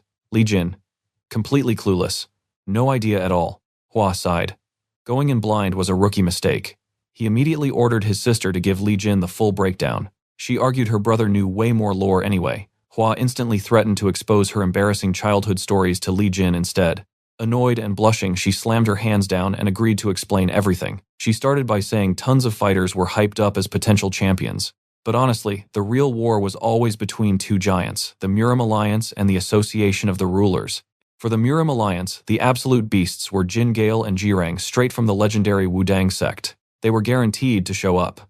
Unlike Mount Hwa, who fought for their lives daily, Wudang usually hated touching regular worldly drama like this. Over on the Association of the Rulers side, the mega threats were Dokgo Han and Namgung Wi. So what does this mean for us? If those two hit the finals, it is a bloodbath because they are not just martial rivals, they are rivals in love. Let's jump in. You and I are looking at two guys obsessed with the South's ultimate beauty, Baek Lee Yun. If they clashed in front of her, it was pure chaos. They'd seriously wound each other just to look strong and completely humiliate the other guy. Hearing that name, Li Jin zones out. Wait, is this the daughter of the senior he owed a massive debt to in his past life? That little kid had grown up fast, becoming a stunning woman everyone practically worshipped. He used to be her honorary uncle, but now they were the exact same age. Talk about awkward. Eunwol chimes in, warning that her own brother from the Rulers Association was a total wild card. Why? Because the guy literally never fought in public. He honestly just found everything in life completely boring. Li Jin figured that made sense, seeing his zero motivation. Or maybe the guy was just so ridiculously overpowered he didn't need to show off. Eunwol kept talking, adding that two more unpredictable variables were around this year. They were low-key but incredibly dangerous. One was a monster from the Hainan sect, and the other Li Jin himself. Yeah, he'd heard enough. Hwa asked if he was ready. Li Jin just slipped on the sweet new handguard he got. Watch this flex closely. He casually apologizes, saying not a single one of those hyped competitors actually threatened him. Hwa smiles at the confidence, realizing this guy definitely wasn't planning on losing. Still, Hwa found Li Jin completely impossible to read. Try as he might, he couldn't figure out his martial arts style or actual power level. He couldn't even tell if the guy cared about Eunwol, basically the famous snow phoenix of their world. Spoiler, he didn't. Li Jin was way more interested in his new handguard, totally nerding out over the top-tier craftsmanship. Later that night, he finally takes off. Once he's gone, Eunwol asks her brother about his actual tournament plans. He sighs, saying he finally found a decent rival, but everyone here only cares about winning, not forming any actual warrior bonds. He'd just surrender his position directly to young Master Li Jin. She sees right through the fancy words. He just totally wanted an excuse to skip the fights. He fires back, calling her shameless. Didn't she think Li Jin was incredibly boring since he totally ignored her and didn't even flirt? At least he wasn't a total creep. She wondered if he was just playing hard to get. Her brother shuts that down. Nope, the guy genuinely did not care about her. Eunwol shrugs, saying the feeling was totally mutual. Hwa chuckles, giving his sister some surprisingly deep advice about living freely. He warns her the world is wild, she'll see merchant kids stronger than masters and fancy clan heirs acting worse than street thugs. Simply put, not everyone in the Murim Alliance is an actual hero, and not every underworld thug is a bad guy. She needs to see the real world before choosing a man to actually love. You and I know that teasing was just sibling banter, nothing to take seriously. She gets it, but he points out something crazy. That merchant guy literally brushed off Namgung-ki and Dokgo Han like bugs. Right on cue, a dark voice demands to know who said that. It's Dokgo Han himself, completely eavesdropping from the shadows. Hwa orders his sister inside. Dokgo Han glares at her the entire time she walks past. Playing it cool, Hwa tells him to relax. It was just some random talk from a nobody martial artist. Dokgo Han snaps. A nobody said he and Namgung-ki were weak. He demands to know if it was that merchant brat he just saw walking away. He casually invites Hwa for tea, bringing up the recent rumors that the future strategist's fighting skills had seriously leveled up. Then he drops the challenge. Who is actually stronger between the two of them right now? Hwa warns him to drop the attitude. The merchant's son took down Ouyang Sang, so underestimating him just because of his background is incredibly stupid. Bam! Dokgo Han violently slams his sheathed sword right into the dirt inches from Hwa's head. He completely loses it. Is Hwa seriously saying he is weaker than Sang or some random merchant kid? Hwa just sighs at his anger issues, asking what he really wants. Dokgo Han asks why he's ducking the tournament. He claims that if he crushes both Hwa and the merchant boy, the Rulers Association takes the absolute crown this year. Hwa just laughs, telling him to go ahead, join the fight, and relax. He declares that this year, neither the Rulers Association nor the Murim Alliance will take the championship. A direct warning from the next chief strategist. Dokgo Han asks him to prove it. He slams down a 10,000 yang bet that one of their two factions will win it all. So what do we think? Hwa triples it to 30,000, swearing neither side will win. Stick with me here. Dawn leaves to get the cash and the Dragon and Phoenix tournament preliminaries officially kick off. Li Jin signs up early. The official asks him what name or cool nickname he wants on his plaque. Our boy double checks if fake names work. The guy nods. Real names totally are not required for the early rounds. Li Jin thinks about using his old King of Fists title, but since he has not surpassed his past self yet, that would be totally disrespectful. He goes with Fist Warrior instead. Grabbing his badge, he heads straight to the arena zone. He looks around. There are some seriously buff competitors here. These young masters definitely leveled up their internal energy lately. But raw energy is not everything, and our guy is absolutely ready to prove it. Slipping on his gifted handguards, he decides it is the perfect time to test out his newly refined body techniques. Suddenly, he spots a furious fighter, yelling at a judge demanding to know why his plaque just got smashed. The judge coldly states he lacks both skill and character for the main bracket, telling him to stop crying and leave. The guy throws a total tantrum, screaming that he won his match anyway. But the judge reminds him this is the Murim Alliance. Beating a downed opponent brutally, yeah, that does not fly here. That is terrible martial artist behavior. He immediately yells for the medical team. Li Jin respects the old man's fierce temper. Sometimes these orthodox groups are just as annoying as arrogant clans. But honestly, because of strict elders like him who stick to their morals, he cannot actually hate the orthodox side. He asks a staff member where the judge went, but the guy waves it off like it is nothing. Now watch closely, an injured fighter just opened a spot so he can step right in. Entering the ring, Li Jin politely pays his respects to the strict judge and hands over his shiny plaque. Surprised by his manners, the judge asks if he is the Fist Warrior, wishing him good luck in the match. The judge spots his handguards. Li Jin admits they were a gift from the Hwa clan young master, and he has no clue what they are. The judge gasps, saying they look like celestial silkworm threads. Even razor-sharp blades would seriously struggle to cut those. That is some top-tier legendary material. Li Jin realizes they are insanely valuable. His red band opponent gets impatient, asking to start. The judge officially gives the green light. Seeing the handguards, the guy smirks, figuring this will be an awesome fist fight between two brawlers. But mid-sentence, boom, Li Jin teleports right in front of him, casually mentioning that he thought they were already fighting. The dude panics, but takes a devastating punch that shatters his nose and launches him straight out of bounds. Announcing Fist Warrior as the winner, the judge realizes this kid radiates a completely extraordinary aura. One quick, insane fight down, the next guy up is called Life Thief. Li Jin bows respectfully. This opponent instantly sweats. He cannot read Li Jin's power level at all. When things get sketchy, this guy's strategy is dumping all his internal energy into one decisive strike. Charging forward like a beast with his wooden staff, he swings, but Li Jin's punch snaps it clean in half. Li Jin even gives him free advice: do not focus all your energy on the weapon or you cannot block what comes next. And then, boom. Another absolutely devastating direct hit. You saw that too, right? The crowd is totally stunned that he just ended another fight with one hit. The association bigwigs are impressed. Dokgo Han points out the kid might only use body techniques, but his insane strength is definitely not just a rumor. The judge just bursts out laughing, loving every second of it, and calls up the next challenger. But the next guy literally quits before entering the ring. Annoyed, the judge snaps that weak-willed cowards should not even sign up. He tells the coward to drop his badge and get out, complaining nobody here even masters the basic fundamentals. Gathering the badges, he looks at Li Jin, swearing he has never seen anyone clear preliminaries with just 2 punches before. Declaring him officially qualified, he tells the kid to prepare for the main event. Later on the tournament, VIPs and organizers sit down to carefully arrange the upcoming brackets.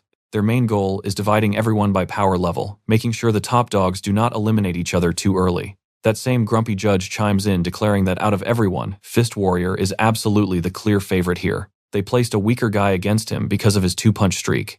And this is exactly what you and I were waiting for. Because right at that second, the legendary alliance leader finally appears. Alright, stick with me here. We are kicking off a wild tournament arc where only the truly honorable survive the cuts. Zhang Hong loves that answer. He checks in to see if any unorthodox factions tried messing around. The report: totally clean. 0 problems so far. Then he drops the plan. The Flying Dragon, Cloud Dragon, and White Dragon squads are tracking everyone. They are on standby to block ambushes and pointless brawls. Plus, he gives the elders strict orders. If anyone messes with a contestant, it doesn't matter how famous their sect is. Arrest them instantly to protect the Murim Alliance honor. Nobody gets to bully these kids. Absolutely nobody. Boom! He slams the door on his way out. Everyone exhales, terrified of the old man. Fast forward to tomorrow. The Dragon Phoenix tournament brackets finally drop, and the crowd goes absolutely crazy. While getting ready for his big speech, Zhang Hong catches Li Jin and Myung-ho chatting. Myung-ho is whining like classic comic relief, complaining that only the main fighters get the front row. Hearing that banter drags Zhang Hong right back into the past. Now pay close attention here. While waiting for the leader, he realizes he is getting old, and heavy memories hit hard. He thinks about his best friend, who died in a brutal war. That friend literally pushed him to lead. Zhang Hong still wonders who truly messed up the Oryang campaign. As commander, the survivor guilt is crushing him, especially knowing so many of his own people willingly threw their lives away. In Jianghu, the strongest always decide the rules. Maybe that simple truth was enough back then. Drowning in those dark thoughts, he honestly wonders if this is his very last tournament. But when he steps out, the crowd screams his name. He looks at the hyped-up rookies and starts his speech. 45 years ago, a messy-haired kid stood there. That broke kid borrowed cash just to enter the Oryang tournament, and now he is the leader of everything. Back in his day, winning 2 rounds made you a legend, and bad luck meant straight-up dying in the ring. He vividly remembers beating a huge martial master, crushing a top sect prodigy, and taking down an absolute beast of an opponent. That guy actually joined the Murim Alliance with him. His buddy got the Star Sword, while Zhang Hong earned the Water Moon Sword. There were 0 official prizes back then. The leader and elders just handed those epic weapons over out of pure respect. A lot of crazy stuff went down after that, tying him to the Alliance forever. No turning back. Holding that sword lit a fire in him, making him crave ultimate power. So today he drops a massive bomb. The winner gets a 100-year-old Zhonghua ginseng straight from the Ma sect. I know what you're thinking, just a plant. Nope, everyone is shocked, because it is absolutely priceless. Zhang Hong tells the crowd to really let that sink in. This item is beyond legendary. Even the top disciples of the Ma sect rarely even see this treasure. Yet here he is handing it to some random rookie. His mind drifts back to the Oryang campaign. Back then, only the most elite swordsmen got weapons as trophies. He snaps back to reality. He tells them flat out he cannot just give away his personal Water Moon Sword today. But guess what? The master blacksmiths of the Gu clan forged something totally brand new. These are the exact same guys who crafted weapons for Mount Hwa. The winner gets to name this new blade. He looks at these fired-up kids and says even though he is old and gray now, his blade is still deadly sharp. That is the Water Moon Sword. Time changes everything, but just like a weapon, they have to keep their minds sharp and their hearts completely pure forever. Because when the old guard finally dies, these rookies are the ones defending this world. A century-old ginseng, the Star Sword, and a Gu clan masterpiece. The rewards for this tournament are completely insane. Why do all this? Simply because they follow the orthodox path. The Dragon Phoenix tournament officially begins. Myung-ho is standing there amazed, realizing this grandpa is totally overpowered. Meanwhile, Li Jin is stuck on those words because they are orthodox. So what do you and I take from this? It is the vow of a man who lost everything yet still chose the righteous path. Stick with me, the fighters burning their lives on this stage, completely and utterly insane. Just purely stubborn, hardcore orthodox martial artists. The announcer finally called the first match of the Dragon Phoenix tournament's main bracket. It was time for our Fist Warrior against Hebei's twin spears. Stepping into the arena, Li Jin was honestly pretty hyped to test the Orthodox Alliance's real strength. Scanning his opponent, he realized something. This was his first time fighting a master wielding twin spears. The spearman scoffed, asking if he fought barehanded, assuming he was just a fist fighter. Li Jin almost blurted out that he was literally the king of fists right then and there. To the spearman, fist fighters varied wildly in skill. Never hearing of Li Jin obviously meant the guy was total garbage. Match start, they instantly clashed. Li Jin cleanly dodged the first thrust, flowing and countering like literal water. The spearman was completely caught off guard. Panicking, the guy backed up to use his range advantage, launching a heavy dual spear attack all at once. Now watch closely. Li Jin caught both spears barehanded and smashed a brutal kick right into his face. The spearman flew backward, crashing right into Elder Song, who easily caught him laughing that the match was getting exciting. He checked the guy, no major injuries, just knocked out cold. Winner the Fist Warrior. The crowd was absolutely stunned. Wait, is it seriously over already? Myung-ho cheered like a maniac, realizing his master was just on a completely different level. Li Jin stepped down, met immediately by a hyped Myung-ho. Master Hwa offered his congratulations, even nodding to the mysterious umbrella guy nearby. Li Jin then asked when Master Hwa's match was, but Hwa smoothly revealed he was not actually competing. Thanks to Dokgo Han's trash talk, Hwa impulsively bet 30,000 yang on Li Jin winning casually, acting like it was no pressure. Myung-ho dropped his jaw. 30,000 yang could literally buy 3 entire buildings. Li Jin grinned, calling it a solid bet.